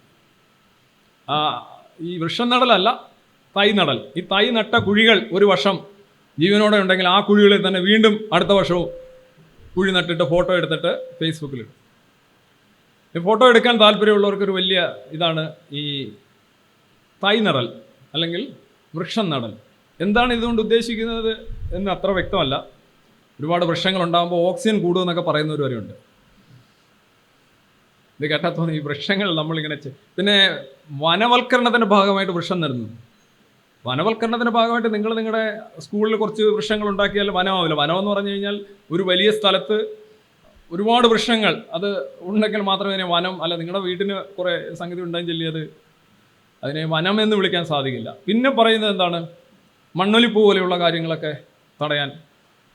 അതൊക്കെ ഈ സ്കൂളിലാണോ എന്നുള്ള ചോദ്യം യഥാർത്ഥത്തിൽ പോട്ടെ. എന്നിരുന്നാലും നമ്മൾ പ്രകൃതിയെ സ്നേഹിക്കുന്നു, വൃക്ഷം നടന്നു. ഓക്കെ, പോട്ടെ, അതങ്ങനെ അങ്ങ് പോട്ടെ. അല്ലെങ്കിൽ ഓക്സിജൻ കൂടുമെന്നും, ഓക്സിജനൊക്കെ ഉണ്ടാക്കുന്നത് ഈ കൂടുതലും ഓക്സിജൻ്റെ 70-75% സമുദ്രജീവികളും ആൽഗകളും അങ്ങനെയൊക്കെയുള്ള അവിടെ നിന്നാണ് വരുന്നത്. മാത്രമല്ല ഈ ഭൂമിയിലെ ഓക്സിജൻ്റെ അളവെന്ന് പറഞ്ഞു കഴിഞ്ഞാൽ ഇപ്പോൾ ഉള്ള 21% എക്കാലത്തും അങ്ങനെ ആയിരുന്നില്ല. 16% മുതൽ 23.5% വരെ അതിൻ്റെ റേഷ്യോ മാറിയിട്ട്, അനുപാതം മാറിയിട്ടുള്ളതായിട്ട് പഠനങ്ങൾ വ്യക്തമാക്കുന്നുണ്ട്. അപ്പോൾ 20% എന്നുള്ളത് 21% ആയതുകൊണ്ടോ അല്ലെങ്കിൽ 22% ആയതുകൊണ്ടോ അങ്ങനെ ഒരു വലിയ വ്യത്യാസമൊന്നും വരാനില്ല. പക്ഷേ എന്നാലും പറഞ്ഞു വെക്കുമ്പോൾ വൃക്ഷം നടന്നു, പിള്ളേരൊന്നുമില്ല, മണ്ണിലെങ്കിലും തൊടുന്നല്ലോ. ഓക്കെ, ഞാൻ അതൊരു ഉന്നയിക്കുന്ന കാരണങ്ങളാണ് പലതും കഴമ്പില്ലാത്തത്. പക്ഷേ വേറെ പ്രശ്നം അങ്ങനെ ഒരു ഇത് ഞാൻ കാണുന്നില്ല. മറ്റേതാണ് പ്രശ്നം, ജൈവകൃഷി. ജൈവകൃഷി എന്ന് പറഞ്ഞു കഴിഞ്ഞാൽ ഒരു വല്ലാത്ത പ്രശ്നമാണ്. കാരണം നിങ്ങൾ വിചാരിക്കും എന്താണ് ജൈവകൃഷി? ജൈവകൃഷി എന്ന് പറഞ്ഞു കഴിഞ്ഞാൽ ഒന്നാമത് അശാസ്ത്രീയമാണ്, അടിമുടി അശാസ്ത്രീയമാണ്. ഈ ജൈവം അതുപോലെ തന്നെ രാസം എന്ന് പറയുന്ന രണ്ട് വ്യത്യസ്തമായ കാര്യങ്ങളില്ല, അതാദ്യം മനസ്സിലാക്കുക. ഒരു ചെടി എന്ന് പറഞ്ഞു കഴിഞ്ഞാൽ അതെല്ലാം ഉള്ളത് രാസവസ്തുക്കൾ തന്നെയാണ്. അപ്പോൾ ഫോട്ടോസിന്തസിസിലൂടെ ഉണ്ടാകുന്നത് കാർബൺ, ഓക്സിജൻ, ഹൈഡ്രജൻ, അന്നജം, നിങ്ങൾ കഴിക്കുന്നതെല്ലാം തന്നെ അതിനെ വിഘടിച്ച് അതിൻ്റെ മോളിക്യൂൾസ് ആകുകയാണ് ചെയ്യുന്നത്. നിങ്ങൾ ആഹാരം കഴിച്ച് ദഹിക്കുകയാണ് ചെയ്യുന്നത്. നിങ്ങൾ കേക്ക് കഴിച്ചാലും എന്ത് കഴിച്ചാലും അങ്ങനെ സംഭവിക്കുക. എല്ലാം രാസപദാർത്ഥങ്ങൾ മാത്രമാണ്. എല്ലാം മൂലകങ്ങളും സംയുക്തങ്ങളും അവയുടെ കോമ്പിനേഷൻസുമാണ്. അല്ലാതെ വേറൊരു സംഗതിയില്ല. വെള്ളം, ഞാൻ രാസപദാർത്ഥങ്ങളൊന്നും തൊടില്ല, വെള്ളമേ തൊടൂ. എന്ത് വെള്ളം? വെള്ളം രാസസംയുക്തമാണ്, ഹൈഡ്രജനും ഓക്സിജനും. ഞാൻ പഞ്ചസാരയും ഉപ്പും എല്ലാം രാസപദാർത്ഥമാണ്. രാസപദാർത്ഥം അല്ലാത്ത ഒന്നുമില്ല. അപ്പോഴാണ് പറഞ്ഞത് ജൈവം. ജൈവം എന്ന് പറഞ്ഞാൽ എന്താണ്? ചില രാസപദാർത്ഥങ്ങൾ നിർണായകമായി ജൈവ അതിൻ്റെ സംഘാടനം കൊണ്ടാണ് വരുന്നത്. അതിൻ്റെ സംഘാടനം കൊണ്ടാണ് ജൈവം ഗുണം വരുന്നത്. ആ സംഘാടനം നിങ്ങൾ ഇല്ലാതാക്കുകയാണെന്നുണ്ടെങ്കിൽ ജൈവ ഗുണം ഇല്ലാതാവും. നമ്മുടെ ജീവൻ പോലെയാണ്. നിങ്ങൾ ഇങ്ങനെ ഇരിക്കുന്നത് കൊണ്ടാണ് നിങ്ങൾക്ക് ജീവനുള്ളത്. നിങ്ങളെ 4 നൂലുമാക്കുകയാണെങ്കിൽ ജീവനില്ല. മനസ്സിലായോ? വീണ്ടും അതേപോലെ ഒപ്പിച്ച് വെച്ച് കഴിഞ്ഞാൽ ഉണ്ടാകും. പക്ഷെ അതേപോലെ ഒപ്പിച്ച് വെക്കാൻ പറ്റില്ലല്ലോ. ഒരു ബോംബ് വെച്ച് പൊട്ടിത്തെറിക്കുന്ന മനുഷ്യനെ എല്ലാം കൂടെ എടുത്തുകൊണ്ട് വന്ന് കൂട്ടി വെച്ചിട്ട് ആ മനുഷ്യനെ ഉണ്ടാക്കാൻ പറ്റുമോ? ഉണ്ടാക്കില്ല. കാരണം ബന്ധങ്ങൾ തകർന്നു പോയിട്ടുണ്ട്, ലിങ്കുകൾ പോയിട്ടുണ്ട്, നാശനഷ്ടങ്ങൾ സംഭവിച്ചിട്ടുണ്ട്. നിങ്ങൾക്ക് ഒരേപോലെ ആക്കാൻ പറ്റില്ല. മനസ്സിലായോ? അപ്പോൾ ഈ അസംബ്ലിയാണ് യഥാർത്ഥത്തിൽ പ്രശ്നം. ഈ ജൈവകൃഷി സ്കൂളുകളിലൊക്കെ നടത്താറുണ്ട്. കുട്ടികൾക്ക് കൊടുക്കുന്ന സന്ദേശം തെറ്റാണ്. ഒരു ചെടിയിലുള്ള മൂലകങ്ങൾ എന്തൊക്കെയാണ്, ആവശ്യം വേണ്ടുന്ന മൂലകങ്ങൾ, ട്രേസ് എലമെൻറ്റ്സ്, ഇതൊക്കെ വളരെ വ്യക്തമായിട്ട് നമ്മൾ പഠിക്കേണ്ടതാണ്. ഈ ചാണകം ഇട്ട് കൊടുക്കുക, തോലിട്ട് കൊടുക്കുക എന്നൊക്കെ പറയുന്നത്. എന്ത് ചാണകം ഇട്ട് കൊടുക്കുന്നതും, ബേക്കറിയിൽ നിന്ന് കേക്ക് വാരി ഇട്ട് കൊടുക്കുന്നതും, സൊസൈറ്റി പോയി രാസവളം കൊണ്ട് കൊടുക്കുന്നതും എല്ലാം ചെടിയെ സംബന്ധിച്ച് വേരുകൊണ്ട് ആ മോളിക്യൂൾസ് അയോണുകളായിട്ടാണ് വലിച്ചെടുക്കുന്നത്. അല്ല ഇത് ഇതെന്തത് ചാണകമാണ്, നല്ല സാധനമാണ് എന്നല്ല. അതിനകത്ത് ഇപ്പോൾ യൂറിയ അല്ല നൈട്രജൻ, ചെടിക്ക് വേണ്ടത് നൈട്രജനാണ്. നിങ്ങൾ എങ്ങനെ നൈട്രജൻ കൊടുത്താലും, ചാണകം വഴി കൊടുത്താലും, തോല് വെച്ച് കൊടുത്താലും, എന്ത് വെച്ച് കൊടുത്താലും നൈട്രജനാണ് ചെടിക്ക് നൈട്രജൻ മാത്രമേ അറിയുള്ളൂ.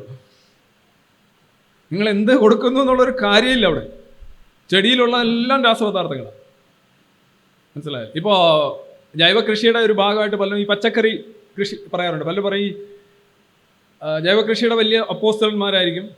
കടകളിൽ ചെന്നിട്ട് നോക്കും, ഓരോരോ സാധനങ്ങൾ അവിടെ ഇരിക്കുന്നു, പഴം ഇരിക്കുന്നു. ഏത് പഴമാണ് തിരഞ്ഞെടുക്കുന്നതെന്ന് ചോദിക്കുമ്പോൾ ഏറ്റവും നല്ല മുഴുത്ത ഷൈനി ആയിട്ടുള്ള പഴം തിരഞ്ഞെടുക്കും. അതിൻ്റെ അർത്ഥം എന്താ? അതാണ് നിങ്ങളുടെ ബുദ്ധി, അതാണ് ഏറ്റവും നല്ലത്, ഏറ്റവും കൂടുതൽ കേട് പറ്റാത്ത പഴങ്ങൾ തിരഞ്ഞെടുക്കും. പക്ഷേ അയാൾ ചോദിക്കുമ്പോൾ ഏത് കൃഷിയാണ് നല്ലത്? അത് ജൈവകൃഷിയാണ്. അത് ഭയങ്കര, ഞാൻ പറഞ്ഞത് ജൈവകൃഷി ആണ് നിങ്ങൾക്ക് താല്പര്യമെങ്കിൽ നിങ്ങൾ അത് ഒരിക്കലും എടുക്കാൻ പാടില്ല. കാരണം എന്താണ്? നിങ്ങൾ എടുക്കേണ്ടത് കുത്തും ചളുപ്പമുള്ള ആ കായ അല്ലെ പഴമാണ് എടുക്കേണ്ട കാര്യം. അതിനകത്ത് പുറത്തൊന്നും ലേപനങ്ങളൊന്നും ഇല്ല. അതുകൊണ്ട് ഈച്ചയും മറ്റും അവിടെ വന്നിരുന്നു കുത്തി പഴുപ്പിച്ച് വെച്ചിരിക്കുക. അതാണ് നിങ്ങൾ എടുത്തുകൊണ്ട് പോകേണ്ടത്.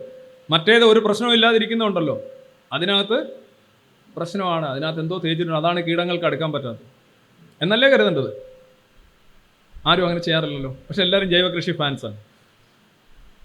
അപ്പോൾ ഇതാണ് പറഞ്ഞത്, കെമിക്കലുള്ള മീനിൽ ഈച്ച ഇരിക്കില്ല എന്ന് കേട്ട് ഈച്ച ഇരിക്കുന്ന മീൻ നോക്കി വാങ്ങി ഇപ്പോൾ ഛർദിയും വയറിളക്കും. ഒരു ട്രോളാണ് ഈ ജൈവകൃഷി തോട്ടം എന്നൊക്കെ പറഞ്ഞ് സ്കൂളുകളിലും കോളേജുകളിലൊക്കെ നടക്കുന്ന സംഗതി. പാഠങ്ങളുണ്ടെന്നേ പഠിക്കാൻ, അതാണ് രസം. അത് അടിസ്ഥാനപരമായ അശാസ്ത്രീയമാണ്. ജൈവകൃഷി വെച്ച് ഒരുപാട് പ്രശ്നങ്ങളുണ്ട്. ഒന്ന്, ഒരു ചെടിക്ക് വേണ്ട എല്ലാ മൂലകങ്ങളും പോഷകങ്ങളും ജൈവ കൃഷിയിലൂടെ കിട്ടാനുള്ള സാധ്യത കുറവാണ്. ഒരു ചെടിക്ക് പലപ്പോഴും വേണ്ടുന്ന ഓരോ ഘട്ടത്തിലും ഓരോ പ്രായത്തിലും ഓരോ അവസ്ഥയിലും വ്യത്യസ്തമായിട്ടുള്ള മൂലകങ്ങളാണ് വേണ്ടത്. ഇപ്പോൾ പൂക്കാനായിട്ട് അതിന് തൊട്ട് മുന്നേ വേണ്ടുന്ന മൂലകങ്ങൾ നിങ്ങൾ ചാണകം ഇട്ട് കൊടുത്തു കഴിഞ്ഞാൽ അതിനകത്ത് കിട്ടണമെന്നില്ല. അപ്പോൾ പൂക്കാലം മോശമാകും, അപ്പോൾ കായ് ഫലവും മോശമാകും. മനസ്സിലാകുന്നുണ്ട്? തുടക്കത്തിലും ചാണവും മധ്യ സമയത്തും ചാണവും അവസാനവും ചാണവും. ലൈക്ക് നിങ്ങൾക്ക് തുടക്കത്തിൽ ഫാരക്സ്, കുട്ടിയായിരിക്കുമ്പോഴും ഫാരക്സ്, ചെറുപ്പക്കാരനായിരിക്കുമ്പോഴും ഫാരക്സ്, മുതുക്കനാകുമ്പോഴും ഫാരക്സ്. എങ്ങനെ ഉണ്ടാവും? ഓരോ സമയത്ത് ഓരോന്നാണ് വേണ്ടത്, ഓരോരോ ഘട്ടങ്ങളിൽ ഓരോന്നാണ് വേണ്ടത്. അതിന് കണക്കുണ്ട്, അതൊക്കെ തെളിയിക്കപ്പെട്ട കാര്യങ്ങളാണ്. അതെല്ലാം ഇങ്ങനെ വാരിയിട്ട് കൊടുക്കുകയല്ല വേണ്ടത്. പിന്നെ ഈ ചാണകവും ചാമ്പലും അല്ലെങ്കിൽ ഇത് കണക്കുള്ള ഗോമൂത്രമൊക്കെ കൊടുക്കുക കൂടുതലും യൂറിയ നൈട്രജനാണ് കിട്ടുന്നത്. ഇപ്പോൾ NPK എന്ന് പറയുന്നൊരു സാധനം വാങ്ങിച്ചിട്ട് കഴിഞ്ഞാൽ അത്യാവശ്യം വേണ്ടുന്ന നൈട്രജൻ അതിന് കിട്ടും. എങ്ങനെ? തൊലി കളഞ്ഞ പല രീതിയിലുണ്ടല്ലോ. ഈ കോഴി ഡ്രസ്സ് ചെയ്തതും ഡ്രസ്സ് ചെയ്യാത്തതും ഉണ്ടല്ലോ. ചില കോഴിയായിട്ട് ഇങ്ങനെ കാ എന്ന് പറഞ്ഞ് നമ്മൾ പിടിച്ച് പറയും, വേണ്ട എനിക്ക് വേണ്ടെന്ന് പറഞ്ഞ് കളഞ്ഞിട്ട് പോകും. ചില ഡ്രസ്സ് ചെയ്ത് വരും, ഇങ്ങനെ ഇരിക്കുന്ന കോഴി. ചിലർ കറി വെച്ച് തരും, അതല്ലേ കുറച്ചുകൂടെ നല്ലത്, എടുത്ത് കഴിച്ചാൽ മതി. ചിലർ പറഞ്ഞ് എല്ലൂടെ കളഞ്ഞിട്ട് കറി വെച്ച് തരും. എല്ല് കളയണമെന്ന് ഞാൻ പറയുന്നില്ല. അപ്പോൾ അതേപോലെ ഉള്ളൂ, കുറച്ചുകൂടെ എഫക്റ്റീവായിട്ടുള്ള. പക്ഷേ ഈ നമ്മുടെ വിദ്യാലയങ്ങളിലെല്ലാം ഇങ്ങനെയുള്ള അന്ധവിശ്വാസങ്ങൾ, ഇതിനെതിരെ ഈ പറയുന്ന ഭരണ നേതൃത്വങ്ങളോ ആളുകളോ എന്തെങ്കിലും സംസാരിക്കാറുണ്ടോ? അധ്യാപകർ അന്ധവിശ്വാസം വളർത്തുന്നു എന്നാണ് പറയുന്നത്. ഇത് അശാസ്ത്രീയമാണ്. ഈ രീതി ചിന്തിച്ചു പോവുകയാണെങ്കിൽ ഇവർ പറയുന്നത് എന്തറിയോ? ഈ രാസപദാർത്ഥങ്ങൾക്ക് ഉപരിയായി എന്തോ ഒരു സാധനം നമ്മളിലുണ്ട്.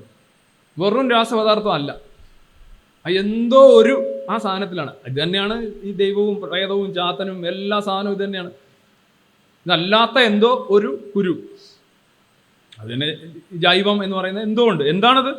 അതുണ്ട്, അല്ലെങ്കിൽ പിന്നെ അങ്ങനെയാവോ ഇങ്ങനെയാവോ? അശാസ്ത്രീയമായ യുക്തിരഹിതമായ അന്ധമായൊരു വിശ്വാസമാണ്. യഥാർത്ഥത്തിൽ എന്താണ് അവരെ പഠിപ്പിക്കേണ്ടത്? കൊച്ചു കുട്ടികൾ തൊട്ട് ഈ പറയുന്ന 10ാം ക്ലാസ്സിലെ കോളേജിലുള്ള കുട്ടികൾക്ക് എല്ലാ ക്ലാസ്സിലും നിർബന്ധമായിട്ട് പഠിപ്പിക്കേണ്ട 3 കാര്യങ്ങൾ. ഒന്ന്, റോഡ് ഗതാഗതം, ട്രാഫിക് റൂൾസ് അങ്ങേയറ്റം നിർബന്ധം. നമ്മളെ തനിക്കോണം നമുക്ക് കാണാൻ കഴിയും നമ്മുടെ റോഡിലാണ്. നമ്മൾ പാർക്ക് ചെയ്യുന്ന രീതി, നമ്മൾ ഓവർടേക്ക് ചെയ്യുന്ന രീതി, നമ്മൾ ഹോണടിക്കുന്ന രീതി, നമ്മൾ തന്തയ്ക്ക് വിളിക്കുന്ന അല്ലേ, നമ്മുടെ സ്ഥിരമാണല്ലോ. അപ്പോൾ തന്തയ്ക്ക് വിളിക്കുന്നു, മറ്റവൻ കേൾക്കുന്നു, കാര്യം ഇത് നമുക്കിതാണ്. നമ്മൾ പുറത്തൊക്കെ ചെന്ന് കഴിഞ്ഞാൽ ഹോൺ അടിക്കുന്നതേ കാണില്ല. ഹോൺ അടിക്കുന്നത് തന്നെ ചീത്ത വിളിക്കുന്നതായിട്ട് അവരെടുക്കുന്നത്. പിന്നെ വിൻഡ് സ്ക്രീൻ മാറ്റിയിട്ട് തന്തയ്ക്ക് വിളിക്കാനൊന്നുമില്ല. They don't care. അവരൊക്കെ ഒരുപാട് മുന്നോട്ട് പോയി, ഒരുപാട്. ഒരുപക്ഷെ അവർ പണ്ട് ഒരു നൂറ്റാണ്ടിന് മുൻപ് അവരും ഇങ്ങനെയായിരിക്കും, തടഞ്ഞു നിർത്തി തന്തയ്ക്ക് വിളിക്കലൊക്കെ ആയിരിക്കും താത്ത. ഏറ്റവും മോശമായ രീതിയിലാണ് നമ്മുടെ റോഡുകൾ ഉള്ളത്. 1, 2 നമ്മൾ വണ്ടി ഓടിക്കുന്നത്, എവിടെ പാർക്ക് ചെയ്യണം, ഓവർടേക്ക്. ഇപ്പോൾ ക്യൂ ഇട്ട് കഴിഞ്ഞാൽ ക്യൂ പാലിക്കാൻ വലിയ ബുദ്ധിമുട്ടാണ് നമുക്ക്. എല്ലാവരും ക്യൂവിൽ കിടക്കുകയാണെങ്കിൽ ഒരു ഇങ്ങനെ കയറിക്കൊണ്ട് വരും, ക്യൂ ഫ്ലൗട്ട് ചെയ്യും. അപ്പോൾ അപ്പുറത്തുനിന്ന് വണ്ടി വരും. എല്ലാം 1 വേ ആയിരുന്നേ കുഴപ്പമില്ല, നിങ്ങൾക്ക് മാറി അങ്ങോട്ട് ഓടിച്ചു പോവാം. ഇവിടെ അങ്ങനെയല്ലല്ലേ. ഒരു എന്താ പറയുന്നതല്ലേ, ബെർത്ത് കനാലിലൂടെ 2 കുട്ടികൾ ഇറങ്ങി വരുന്നത് കൊണ്ടാണ് നമ്മളുടെ പല റോഡുകളിലും വാഹനങ്ങൾ അങ്ങോട്ടും ഇങ്ങോട്ടും പോകുന്നത്. തൊട്ടില്ല, വേണമെങ്കിൽ ഒരു ചുംബനം കൂടി സാധ്യമാകുന്ന രീതിയിലുള്ള വിസ്തൃതിയേ ഉള്ളൂ. ഞാൻ പറയുന്ന കുട്ടികളെ ചെറിയ പ്രായത്തിൽ തൊട്ട് നിങ്ങൾ ഇംഗ്ലീഷും കണക്കും പിന്നെ ലോകരിതൊക്കെ പിന്നെ പഠിപ്പിച്ചാലും മതി. ആദ്യമായിട്ട് എങ്ങനെ റോഡിൽ പെരുമാറണം, എന്താണ് ട്രാഫിക് സിഗ്നൽസ്, എവിടെ നടക്കണം, എന്താണ് സീബ്ര ലൈൻസ്, ക്യൂ എന്താണ്, ഇതെല്ലാം പഠിപ്പിക്കണം കുട്ടികളെ. നിരന്തരമായിട്ട് ടെസ്റ്റ് വേണം. കാരണം ഈ റോഡാണ് നമ്മൾ പബ്ലിക്കായിട്ട് ഇൻട്രാക്ട് ചെയ്യുന്നൊരു സ്ഥലമാണ്. അപ്പം അതുപോലെ തന്നെ സ്വാതന്ത്ര്യം, സഞ്ചാര സ്വാതന്ത്ര്യം, മറ്റുള്ളവർ സഞ്ചാര സ്വാതന്ത്ര്യം തടയാൻ പാടുണ്ടോ, വണ്ടി കൊണ്ടുവന്ന് എവിടെ ഇടണം, വേറെ വണ്ടിക്ക് പോകാൻ പറ്റുമോ, ഇത് വളരെ ഇമ്പോർട്ടൻ്റ് ആയിട്ട് കുട്ടികളെ പഠിപ്പിക്കേണ്ടത്. കാരണം കുട്ടികളുടെ പല ചെയ്തികളും കാണുമ്പോൾ ഇതിൻ്റെ അഭാവമുണ്ട്. അതുപോലെ തന്നെയാണ് മാലിന്യ നിർമ്മാർജ്ജനം എന്ന് പറയുന്ന സാധനം. നമ്മുടെ ഇപ്പോൾ ഏറ്റവും വലിയ വിഷയം ഇതല്ലേ, waste management. We produce waste and we are not able to manage it. നമ്മൾ ആ ബട്ടൺ ഇങ്ങനെ പാസ് ഓവർ ചെയ്ത് പോവാണ്. വളരെ 1ാം ക്ലാസ് തൊട്ട് കുട്ടികളിലൊക്കെ പറയേണ്ട കാര്യമാണ്. നിങ്ങൾ പഴയ പാശ്ചാത്യ ലോകത്തൊക്കെ ചെന്നിട്ട് അവിടുത്തെ റോഡുകളും എയർപോർട്ടുകളും ഒക്കെ കണ്ടിട്ട് എത്ര അവിടെ ഒരു ചെറിയൊരു ഒരു കടലാസ് കഷ്ണം പോലും ഇല്ല എന്ന് പറയാറുണ്ടല്ലോ. ഇവൻ ചൈനയിൽ ചെന്നാലും അവിടെയൊക്കെ ചൈനയിലൊക്കെ തുപ്പിക്കഴിഞ്ഞാൽ സഹാക്കന്മാരെ പിടിച്ചകത്തിടും. സ്ട്രീറ്റിൽ തുപ്പാൻ പാടില്ല. നമ്മളെന്താ ചെയ്യുന്നത്?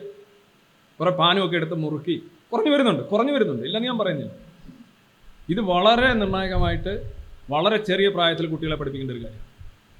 അതിന് പകരം നമ്മൾ വേറെ പല ഏരിയസിലാണ് നമ്മുടെ കോൺസെൻട്രേഷൻ പോകുന്നത്. ഇനി മറ്റൊന്നുകൂടി, പൊല്യൂഷൻ.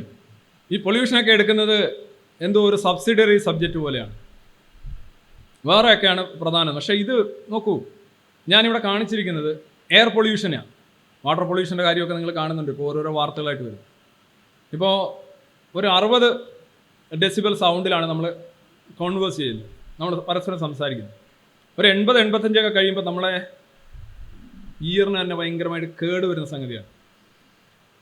അത് എത്ര സമയം എന്നുള്ളത് നിങ്ങൾ അതിൻ്റെ ഗ്രാഫ് നോക്കൂ. 140 ഡെസിബൽ ഉള്ള ശബ്ദം, അതായത് ഒരു ഒരു പ്ലെയിൻ്റെ ടേക്ക് ഓഫ്, അതൊക്കെ ഏതാണ്ട് ഒരു മിനിറ്റ് പോലും നമുക്ക് താങ്ങാൻ പറ്റില്ല. അത് നിരന്തരമായി കേട്ടുകൊണ്ടിരുന്നു കഴിഞ്ഞാൽ നമുക്ക് പാർഷ്യൽ തൊട്ട് കംപ്ലീറ്റ് ആയിട്ടുള്ള ബധിരത ഉണ്ടാവും. ഇത് കുട്ടികളെ പഠിപ്പിക്കണം. കുട്ടികളെപ്പോഴും ഞാൻ കാണുന്നുണ്ട്, ഞാൻ പഠിപ്പിക്കുന്ന സ്ഥാപനത്തിൽ തന്നെ കുട്ടികൾ ഒരു മുറി അടച്ചിട്ടിട്ട് വലിയ സ്പീക്കേഴ്സ് കൊണ്ടുവന്നിട്ട് ഭയങ്കര വോളിയത്തിൽ വെച്ച് മണിക്കൂറുകളോളം കിടന്ന് പാട്ടും ഇതാണ്. അവർക്കൊരിക്കലും ചെറിയ ശബ്ദത്തിൽ മൈക്ക് വെക്കാൻ അവർക്ക് താല്പര്യമില്ല. അവരോട് ചെന്ന് പറയുന്നവരൊക്കെ അവർ പറയാ എന്നൊക്കെ പറഞ്ഞ് അവർ തള്ളും. കാര്യം വളരെ ചെറിയ പ്രായത്തിൽ നിന്റെ ചെവി നീ നശിപ്പിക്കുകയാണ്, നീ ബധിരനായിക്കൊണ്ടിരിക്കുകയാണെന്നുള്ള ബോധം ഈ കുട്ടികൾക്ക് ആദ്യം, ഇത് വെറും ഒരു പേടിപ്പെടുത്തലല്ല, ഉണ്ടെങ്കിൽ കുട്ടികൾ അങ്ങനെ ചെയ്യില്ല. അതുപോലെ തന്നെ നിങ്ങളുടെ അമ്പലത്തിലേക്ക് തിരിച്ചു വെച്ച ഒരു കോളാമ്പി അത് അഴിക്കണം, അല്ലെങ്കിൽ അതിൻ്റെ ശബ്ദം കുറയ്ക്കണം എന്ന് പറയുമ്പോൾ അവിടെയുള്ള ഈ പറയുന്ന കമ്മിറ്റി അംഗങ്ങളും മറ്റു ആളുകളൊക്കെ എന്താണ് ബഹളം ഉണ്ടാക്കുന്നത്? അവർക്ക് ഈ വിദ്യാഭ്യാസം കിട്ടിയിട്ടില്ല. അവരുടെ ആ ഒരു അന്ധവിശ്വാസത്തിൻ്റെ അടിസ്ഥാനം ഇത് ഇവിടെ ഇങ്ങനെ ആയതുകൊണ്ടാണ്. ഇത് ഈ 3 കാര്യങ്ങൾ, ഒന്ന് traffic rules, waste management and pollution, especially sound pollution. ഈ 3 കാര്യങ്ങൾ നമ്മുടെ വിദ്യാഭ്യാസ രംഗത്ത് അടിസ്ഥാന ഘട്ടം തൊട്ട് പഠിപ്പിച്ചു കൊടുക്കേണ്ട കാര്യങ്ങളാണ്. ഇനി മറ്റൊന്നുള്ളതാണ് മെഡിറ്റേഷൻ.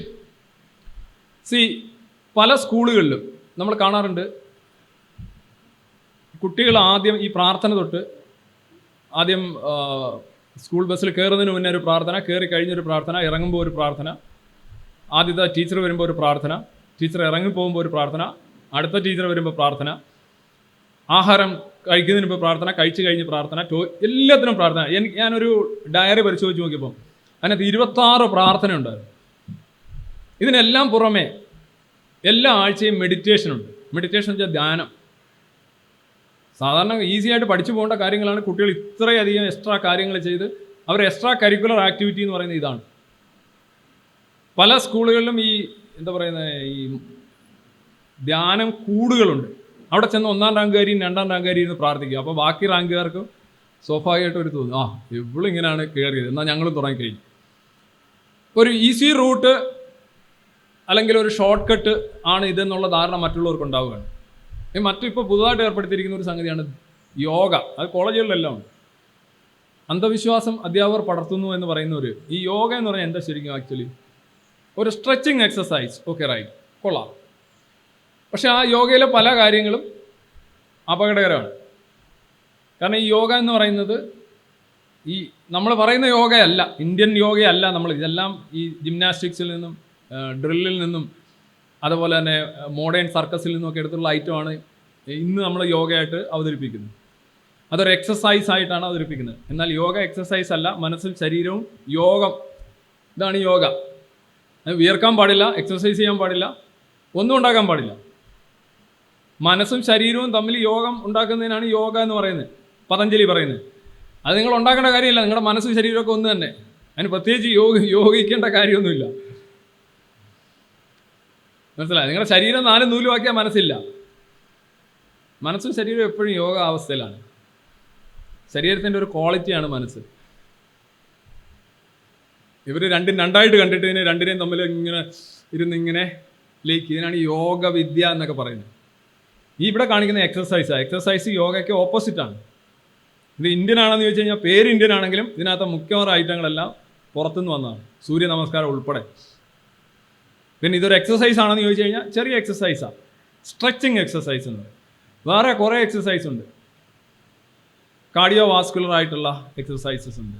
നമ്മുടെ ഹൃദയത്തിനും ശ്വാസകോശത്തിനും എക്സസൈസ് കിട്ടുന്നു. പിന്നെ വെയ്റ്റ് ലിഫ്റ്റിംഗ് ഉണ്ട്, പവർ ലിഫ്റ്റിംഗ് ഉണ്ട്, അതുപോലെ തന്നെ റണ്ണിങ്, സ്വിമ്മിങ്. ഇത് ഓരോരോ രീതിയിലുള്ള എക്സസൈസ്. അതിനകത്ത് ഒന്ന് മാത്രമാണ് സ്ട്രെച്ച് ചെയ്യാൻ. ഈ സ്ട്രെച്ചിങ് എക്സസൈസ് എല്ലാ എക്സസൈസിലും ആദ്യമേ ഒരു വാമപ്പായിട്ട് ചെയ്യുന്നതാണ്. അതിന് പ്രത്യേകിച്ച് യോഗയ്ക്ക് പോകേണ്ട കാര്യമൊന്നുമില്ല. പിന്നെ യോഗയിൽ പറയുന്ന തല അതിലേക്കൂടെ എടുക്കണം, അതിൻ്റെയും കാര്യമില്ല. പിന്നെ ശീർഷാസനം ഭയങ്കര അപകടമാണ്, അടിച്ചു പോവും. നിങ്ങളുടെ രക്തം എല്ലാം കൂടെ നിങ്ങളുടെ തലയെ കെട്ടിക്കിടക്കുന്ന ഏർപ്പാടാണ്. മനസ്സിലായോ? സാധാരണ നമ്മളിങ്ങനെ നിൽക്കുമ്പോൾ രക്തം മേളിലോട്ട് പമ്പ് ചെയ്യുക അല്ലേ, പമ്പ് ചെയ്ത് മേളിലോട്ട് വിടുകയാണ്. താഴെ വരുന്ന രക്തം വീണ്ടും തിരിച്ച് അവിടുത്തെ കാഫ് മസിൽസിൻ്റെ ഒരു പമ്പ് പോലെയാണ് പ്രവർത്തിക്കുന്നത്. അങ്ങനെയാണ് തിരിച്ച് കയറി വരുന്നത്. നിങ്ങൾ തിരിഞ്ഞു നിൽക്കുമ്പോൾ രക്തം മുഴുവൻ തലയെ കെട്ടും. അവിടുന്ന് തിരിച്ച് പമ്പ് ചെയ്യാനായിട്ടുള്ള വ്യവസ്ഥ തലയ്ക്കില്ല.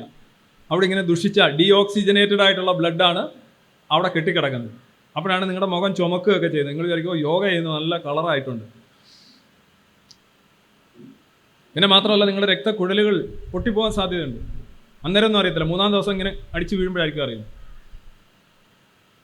ശീർഷാസനം, അതുപോലെ തന്നെ ഒരുപാട് ആസനങ്ങൾ എല്ലിന്, ബോണിന്, സന്ധികൾക്ക് ഒക്കെ വലിയ തോതിലുള്ള പ്രശ്നം ഉണ്ടാക്കുന്ന ഒരുപാട് യോഗ ഇതുണ്ട്.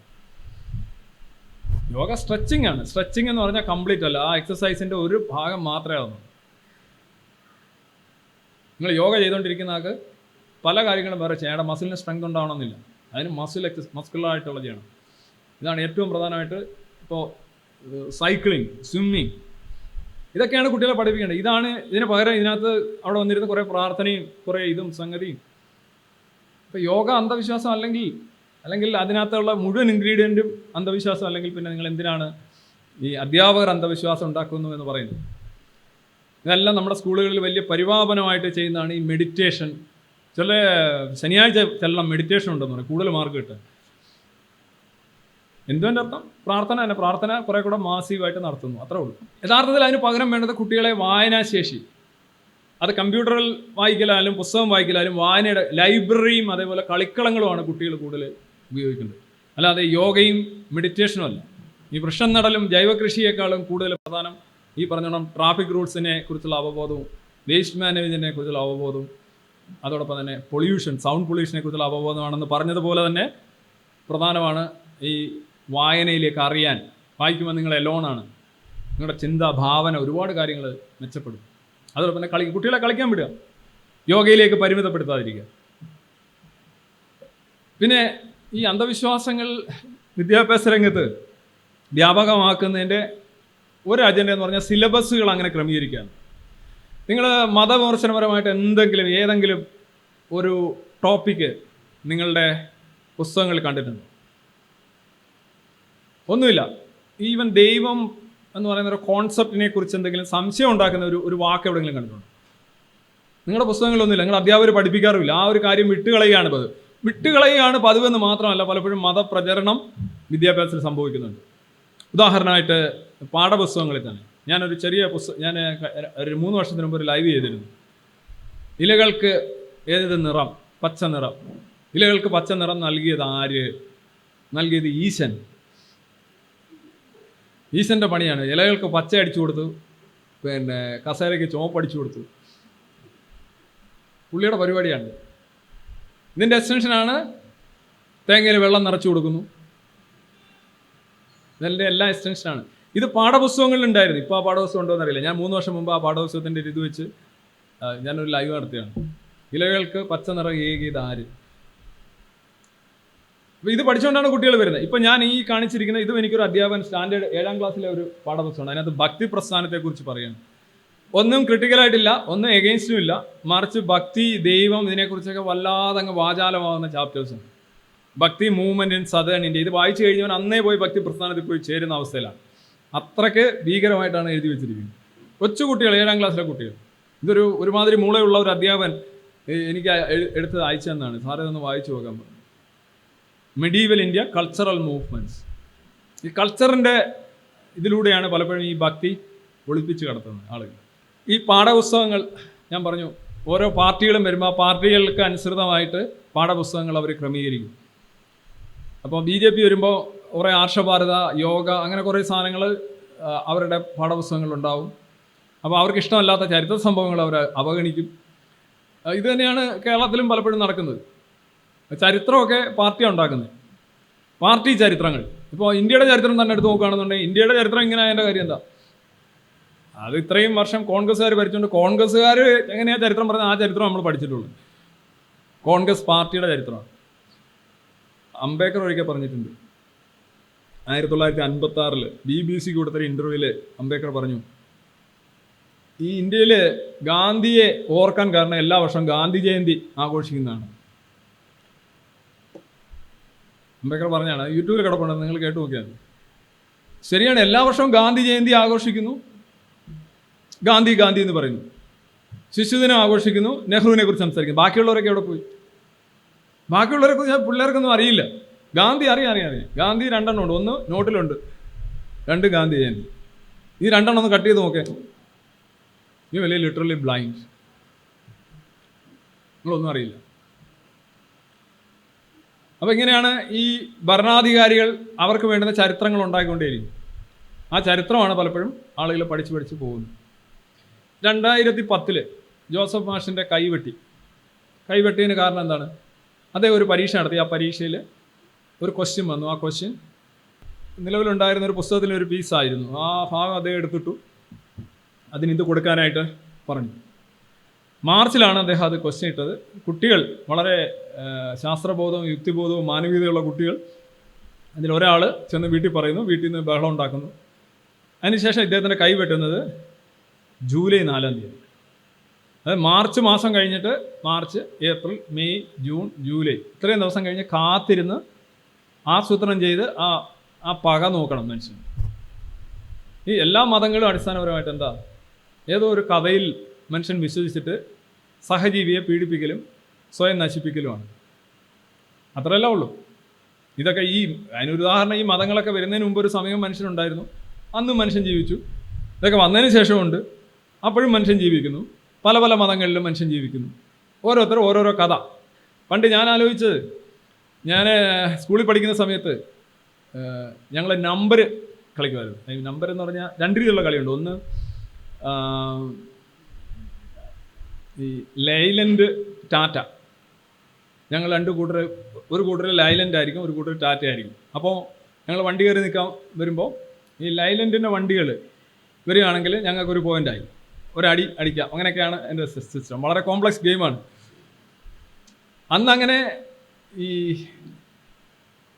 പലപ്പോഴും ഇത് മൂത്ത് ഒരു വണ്ടി പോകുമ്പോൾ അത് ലൈലൻഡ് ആണോ ടാറ്റ ആണോ എന്ന് സംശയം വന്നു കഴിഞ്ഞിട്ട് പരസ്പരം തർക്കവും അടിയും പിടിച്ചുകളും ഒക്കെ വന്നിട്ടുണ്ട്. ഇന്ന് അതിനെക്കുറിച്ചൊക്കെ ആലോചിക്കുമ്പോൾ ലൈലൻഡിനും ടാറ്റയ്ക്കും വേണ്ടി അടിയുണ്ടാക്കിയ മനുഷ്യരാണ് നമ്മൾ എന്ന്. അപ്പോൾ പകയൊക്കെ ഉണ്ടായിരുന്നു. നാളെ ഭയങ്കര ദേഷ്യം ഉണ്ടായിരുന്നു. ഈ നമ്പർ കളിക്കുന്നതിൽ പോലും അത് ഉണ്ടാവാറുണ്ട് പലപ്പോഴും. നമ്പർ ഇന്നലെ നീ 9 എടുത്തു, 9 ഇവിടെ ഒരുപാട് പോകുന്നുണ്ട്, ഞാൻ ഇന്ന് 9 എടുക്കും എന്നൊക്കെ പറയും. അപ്പോഴും ആ 9 എടുക്കുന്നതിനോടുള്ള ഒരു ദേഷ്യം, അങ്ങനെയൊക്കെയുള്ള കാര്യമാണ്. ഈ ഒരു സംഗതി തന്നെയാണ് യഥാർത്ഥത്തിൽ ഇതിൻ്റെ ഒരു കുറച്ചുകൂടെ വികസിത രൂപമാണ് ഈ മതങ്ങളിലും വരുമ്പോഴും. കാര്യം മതങ്ങളുടെ അടിസ്ഥാനം എന്ന് പറഞ്ഞാൽ ഇതേപോലെയുള്ള കഥകളല്ലേ. ഇപ്പം ചില ഒളിമ്പിക്സിലോ അല്ലെങ്കിൽ വേറെ ഏതെങ്കിലും സ്ഥലങ്ങളിലോ ഒക്കെ നമ്മുടെ മതക്കാർ ഒരു സുഖം, എന്താണ് ഇതിനകത്ത് അർത്ഥം എന്നറിയില്ല.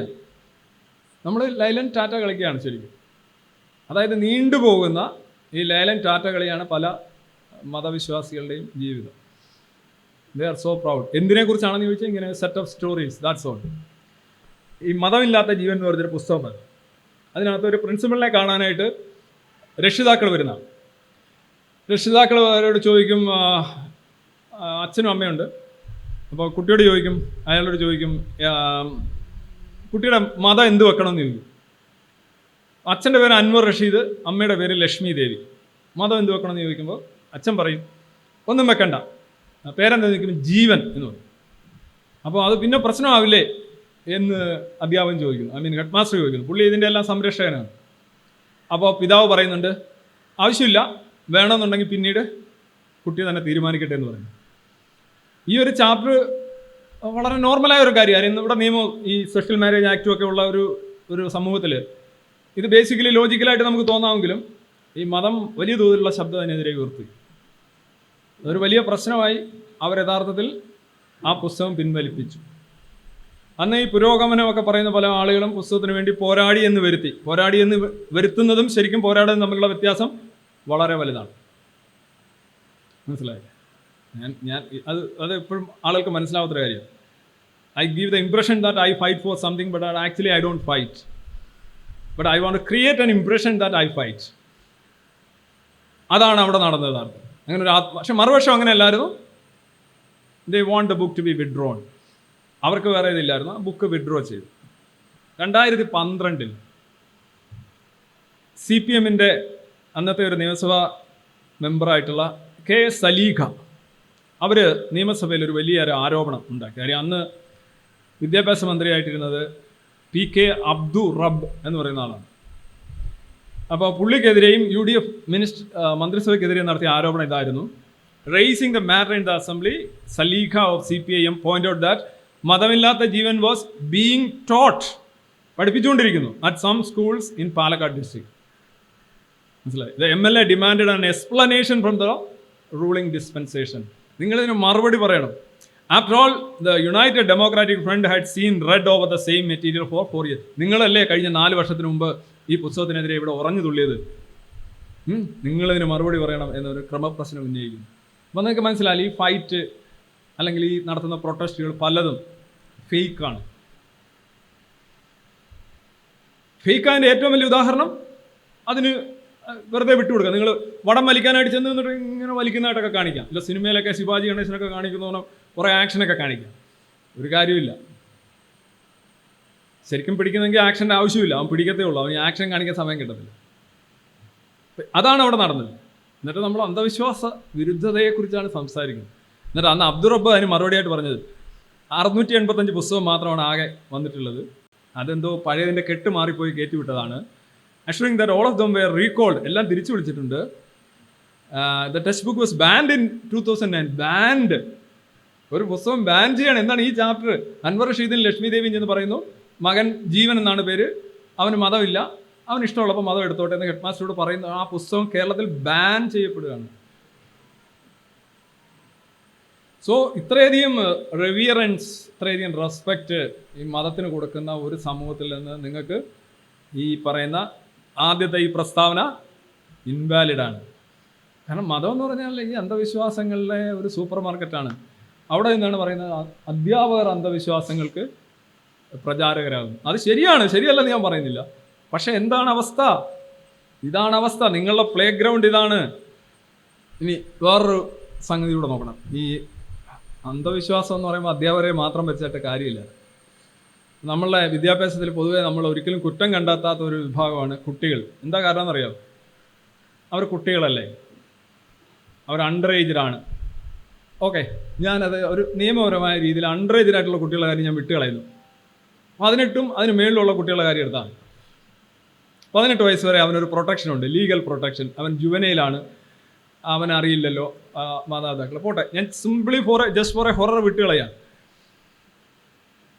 ഈ 18കാരൻ ചിലപ്പോൾ ക്ലാസ് എടുക്കുന്നുണ്ടാവും, ട്യൂഷൻ എടുക്കുന്നുണ്ടാവും, 17കാരൻ എടുക്കുന്നുണ്ടാവും.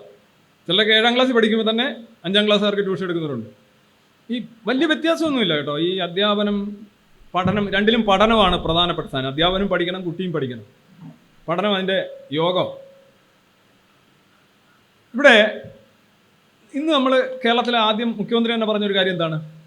എല്ലാവരും ജയിക്കുന്നു, അതിനെക്കുറിച്ച് എല്ലാവരും സംശയം ഉണർത്തുന്നു. ഇതല്ലേ മുഖ്യമന്ത്രി പറഞ്ഞത്? ഒരു മന്ത്രി അങ്ങനെ പറഞ്ഞു, വേറൊരു മന്ത്രി പറഞ്ഞു അങ്ങനെ അല്ല. അങ്ങനെ ആ 2 മന്ത്രിമാർ തമ്മിലുള്ള ഒരു ആശയക്കുഴപ്പം, പ്രശ്നമൊക്കെ പത്രത്തിൽ വായിച്ചു. നമ്മൾ ഏതൊരു ജോലി അല്ലെ ഏതൊരു പ്രൊഫഷനിൽ ചെന്ന് കഴിഞ്ഞാൽ നമ്മൾ ചില പറയും വ്യാജ ഡോക്ടർ അറസ്റ്റിൽ, അയാളുടെ സർട്ടിഫിക്കറ്റ് ശരിയല്ല, അയാൾ അറിയില്ല. മുകേഷൊക്കെ പഴയ സിനിമയിലൊക്കെ ഭയങ്കര പോപ്പുലറായിട്ടുള്ള വ്യാജ ഡോക്ടറായിട്ട് അഭിനയിച്ചാണ്. ഇപ്പോൾ ഒരു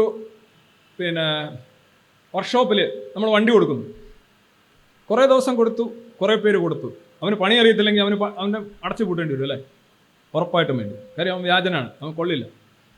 അപ്പോൾ എല്ലാ രംഗത്തും വ്യാജന്മാരുണ്ട്. അത് കയറ്റി എവിടെ വ്യാജന്മാരായി? വ്യാജ സിദ്ധൻ, വ്യാജ ജ്യോതിഷി. ഇത് കേട്ടാൽ തോന്നുന്നു വ്യാജനല്ലാത്ത സിദ്ധനുണ്ടെന്ന്. വ്യാജ ജ്യോതിഷി. അപ്പോൾ അതിൻ്റെ അർത്ഥം എന്താണ്? ഇതെല്ലായിടത്തും അങ്ങ് അപ്ലൈ ചെയ്യാണ്. സർവ്വ കണ്ണി കണ്ടെടുത്തെല്ലാം വ്യാജനങ്ങ് അടിക്കുകയാണ്. പക്ഷേ അത്ര പോലും ചെയ്തിട്ട് പോലും ഒരാളും ഏറ്റവും കൂടുതൽ വ്യാജന്മാരുള്ള ഒരു രംഗത്തെക്കുറിച്ച് ഈ ഒരു ടാഗ് ഉപയോഗിക്കുന്നില്ല. അത് വിദ്യാർത്ഥി സമൂഹമാണ്. ഏറ്റവും കൂടുതൽ വ്യാജരുള്ളത് വിദ്യാർത്ഥി സമൂഹത്തിലാണ്. Fake students. ആരും പറയില്ല. പറഞ്ഞു കഴിഞ്ഞാൽ വിദ്യാർത്ഥി സമൂഹത്തിൻ്റെ പിന്തുണ നഷ്ടപ്പെടുമെന്നൊക്കെയാണ് പേടിക്കുന്നത്. വിദ്യാർത്ഥിയാണെങ്കിൽ നഷ്ടപ്പെടില്ല, വിദ്യാർത്ഥികളുടെ പിന്തുണ നഷ്ടപ്പെടില്ല. കാര്യം ദേ കൻ നോ. കാരണം വിദ്യാർത്ഥിയാണ്, അവനറിയാം അതിൻ്റെ മെറിറ്റ്. വിദ്യാർത്ഥി അല്ലാതെ നടക്കുന്ന വ്യാജ വിദ്യാർത്ഥികൾ അവർക്ക് ഇഷ്ടപ്പെടില്ല. എന്താണ് ഈ വ്യാജ വിദ്യാർത്ഥി എന്ന് പറയുന്നത്? ഇപ്പോൾ എൻ്റെ അടുത്തൊരു സുഹൃത്ത് ഈ അടുത്തിടെ എൻ്റെയൊക്കെ പറഞ്ഞു, അവിടെ ഞാൻ ജോലി ചെയ്യുന്ന സ്ഥാപനത്തിൽ ഇന്ന് ഒരു പ്ലേസ്മെൻറ്റ് നടക്കുന്നു. അങ്ങനെ കുറേ പേർക്ക് ജോലി കിട്ടുന്നു. ജോലി കിട്ടിയിട്ട് ഈ കമ്പനികൾ 22,000 രൂപ 18,000 രൂപ പോളി പഠിക്കുന്ന കുട്ടികളാണേ, ആ ശമ്പളം പിന്നെ സ്റ്റൈവൻഡോ അതിൻ്റെയൊക്കെ സംഖ്യകളൊക്കെ ഉണ്ട്. അപ്പോൾ അവിടെ വന്ന് പ്ലേസ്മെൻ്റ് ആണ്, അവിടെ നിന്ന് പിടിച്ചുകൊണ്ട് പോവുക. നമ്മൾ ജോലിക്കായിട്ട് അലയുകയാണ്. മുംബൈയിലൊക്കെ പോയി പച്ചവെള്ളമൊക്കെ കുടിച്ച് തിരിച്ചു വന്ന ടീമുകൾ ഇവിടെ ഇരിപ്പുണ്ട്. അപ്പോൾ ഈ ഡിപ്ലോമക്കാരൻ അവിടെ അവൻ്റെ വീടിൻ്റെ അവൻ്റെ ക്ലാസ്സിൻ്റെ മുന്നിൽ ജോലി കൊണ്ടുവന്ന് കൊടുക്കുകയാണ്. കുറേ പേര് പോയി, കുറേ പേര് പോയില്ല. നല്ല പ്ലേസ്മെൻ്റൊക്കെ ആയിരുന്നു. അതിലൊരുത്തൻ നിരന്തരം അവൻ പ്ലേസ്മെൻറ്റ് കിട്ടിയവനാണ്. അവനെ ആ കമ്പനിക്കാർ വിളിച്ചുകൊണ്ടിരുന്നു. അപ്പം വിളിച്ചുകൊണ്ടിരുന്നപ്പം ഇവനിതങ്ങോട്ട് ഇഷ്ടപ്പെട്ടില്ല. വിളിയാണോ മെയിലാണെന്നല്ല, മെയിലാണെന്ന് എനിക്ക് തോന്നുന്നു. അപ്പോൾ ഇവൻ തിരിച്ചു പറയാണ്, I don't want your job, go to hell.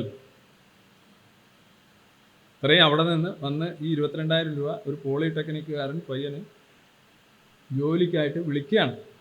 എന്നെ പറഞ്ഞാൽ എനിക്ക് വേറെ എന്തെങ്കിലും ഇതുണ്ട് അല്ലേ ദേവി, ഇത് എന്നെ വിളിച്ചതിന് നന്ദി. ഒരു സാമാന്യ ഡാഷ്. കാരണം ഇതെന്താ ഇങ്ങനെ അറിഞ്ഞെന്ന് ചോദിച്ചു കഴിഞ്ഞാൽ, ഇതവൻ മെയിൽ അയച്ചു. It doesn't care.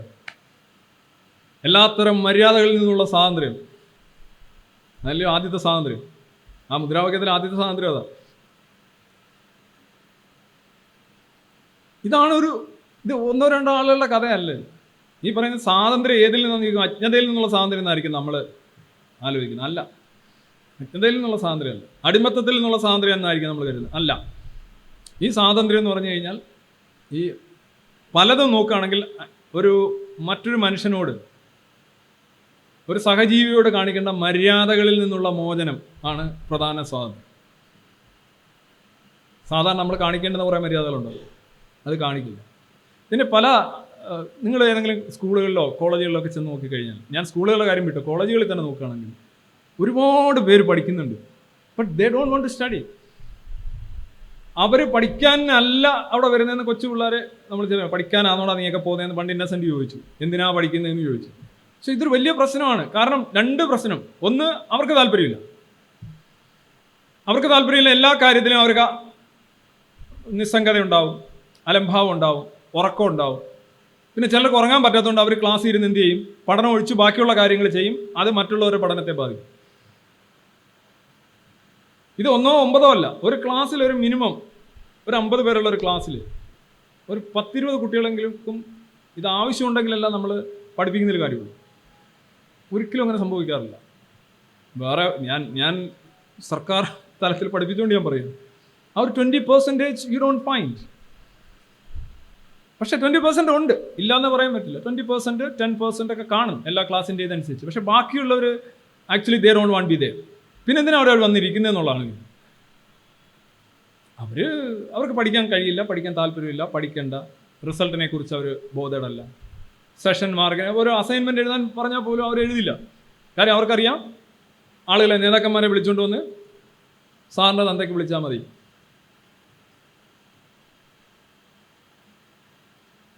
അപ്പോൾ മാത്രമല്ല, ഇവർ ഓരോരുത്തരും വന്നിട്ട് പഠിക്കുമ്പം അർഹതയുള്ള, പഠിക്കാൻ താല്പര്യമുള്ള വേറൊരു കുട്ടിയുടെ സീറ്റിലാണ് അവർ വന്നിരിക്കുന്നത്.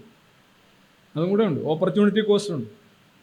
അവർ 3 വർഷം നിൽക്കുകയാണ്. ഞാൻ പഠിക്കുന്ന സ്ഥാപനത്തിലൊക്കെ 2ാം വർഷം ആകുമ്പോൾ ചില ആൾക്കാരൊക്കെ പറയുന്നുണ്ട്, ഈ മലപ്പുറത്തെ സ്ഥലങ്ങളിലൊക്കെ 6, 7ാം ക്ലാസ്, 8ാം ക്ലാസ്, 9ാം ക്ലാസ്സിലൊക്കെ പണ്ട് പെൺകുട്ടികളെ അവർ കൊഴിഞ്ഞു പോകും, വിവാഹം കാരണം കൊഴിഞ്ഞു പോകുമെന്ന് കേട്ടിട്ടുണ്ട്. അതിനേക്കാൾ കഷ്ടമാണ് ഇത്. ഈ 1 വർഷം 3 വർഷത്തെ കോഴ്സാണ് ഡിപ്ലോമ. 1ാം വർഷം ആകുമ്പോൾ മിക്കവാറും എല്ലാവരും എന്ന് പറയും TC-ക്കാൻ കൊടുക്കുക. ഇതെന്തിനാണ് എന്ന് വെച്ച് കഴിഞ്ഞാൽ ടോട്ടലി യൂസ്ലെസ് ആയി മാറുകയാണ്. ആ ഒരു വേക്കൻസി പിന്നെ നികത്തപ്പെടാൻ സാധ്യതയില്ല. അതിങ്ങനെ പോകും. ഇവൻ വന്ന 1 വർഷം അത്യാവശ്യം വെള്ളമെല്ലാം ഉണ്ടാക്കിയിട്ട് ഇങ്ങനെ പോകും. Fake students, they don't want to study. They won't let others to study. They have no interest in. വിദ്യാർത്ഥി രാഷ്ട്രീയം കിട്ടില്ല. വിദ്യാർത്ഥിയും ഇല്ല, രാഷ്ട്രീയവും ഇല്ല. സത്യം. രാഷ്ട്രീയം എന്ന് പറഞ്ഞാൽ കുറേ കാര്യങ്ങളുണ്ടല്ലോ. രാഷ്ട്രത്തെക്കുറിച്ചുള്ള ധാരണ, സമൂഹത്തിൽ അന്യരെക്കുറിച്ചുള്ള ധാരണ. വിദ്യാർത്ഥി ഒരിക്കലും എന്താ വെച്ചാൽ വിദ്യാർത്ഥി നേതാവായിരുന്നു നന്നായി പഠിക്കുന്നവരില്ലേന്ന് ചോദിക്കാം. ഉണ്ടാവാം, ആന ചവിട്ടി കൂട്ടിയാലും ചാവാത്തവരുണ്ടല്ലോ. എന്നാൽ 99% അതല്ല. ഈ തൊഴിലാളി നേതാവിന് കണക്കാം. തൊഴിലാളി നേതാവ് തൊഴിലെടുക്കില്ല, വിദ്യാർത്ഥി നേതാവ് പഠിക്കേണ്ട കാര്യം ഇല്ലല്ലോ. നിങ്ങൾക്ക് വേണ്ടത് ജയമല്ലേ, റിസൾട്ടല്ലേ. റിസൾട്ട് നമുക്കുണ്ടാക്കാം. ഫേക്ക് സ്റ്റുഡൻസ്, ഇത് നമ്മളങ്ങനെ നമ്മൾ ആ ഒരു രീതിയിൽ ഒരു വലിയൊരു സൂപ്പർസ്റ്റിഷൻ നമുക്കുണ്ട്. എണ്ണം, എല്ലാവരും പഠിക്കുന്നു, പഠിക്കാൻ താല്പര്യമുണ്ടോ എന്ന് നോക്കുന്നില്ല, എല്ലാവരും ജയിക്കുന്നു, മികവുണ്ടോ എന്ന് നോക്കുന്നില്ല. എന്നിട്ട് നമ്മൾ അപ്പോൾ എന്താ പ്രശ്നം എന്ന് വെച്ചാൽ നമുക്ക് വിദ്യാഭ്യാസത്തെ നമ്പാൻ പറ്റാത്ത അവസ്ഥയാണ്. അസ്ത്രവിദ്യ പഠിച്ച ഒരുത്തനെ നിങ്ങളുടെ സെക്യൂരിറ്റി ആയിട്ട് കൊണ്ടുപോകാം, തോക്ക് പിടിച്ച് നന്നായിട്ട് വെടിവെക്കാൻ അറിയാവുന്നവനെ നിങ്ങളുടെ സുരക്ഷയ്ക്ക് കൊണ്ടുപോകാം അല്ലേ. പക്ഷെ അവന് സർട്ടിഫിക്കറ്റ് ഉണ്ട്, അവന് വെടിവെക്കാൻ അറിയില്ല, എന്ത് ചെയ്യും? ഇപ്പോൾ അമേരിക്കയിൽ നടക്കുന്ന വലിയൊരു പ്രശ്നമാണിത്. ട്രംപ് 6 അടി 3 ഇഞ്ച് പൊക്കമുള്ള ട്രംപിൻ്റെ സീക്രട്ട് സർവീസ് സെക്യൂരിറ്റി ചെയ്യുന്ന ഇൻ്റലിജൻസ് ഓഫീസേഴ്സിനെയൊക്കെ നോക്കുക, അതിനകത്ത് കുറേ സ്ത്രീകളാണ്. വലിയ ചർച്ചകൾ നടന്നുകൊണ്ടിരിക്കുകയാണ്. ഈ 6 അടി 3 ഇഞ്ചുകാരനെ കവർ ചെയ്യാനായിട്ട് 5 അടി 9 ഇഞ്ചും 5 അടി 7 ഇഞ്ചും ഉള്ള സ്ത്രീകൾക്ക് എങ്ങനെ സാധിക്കും?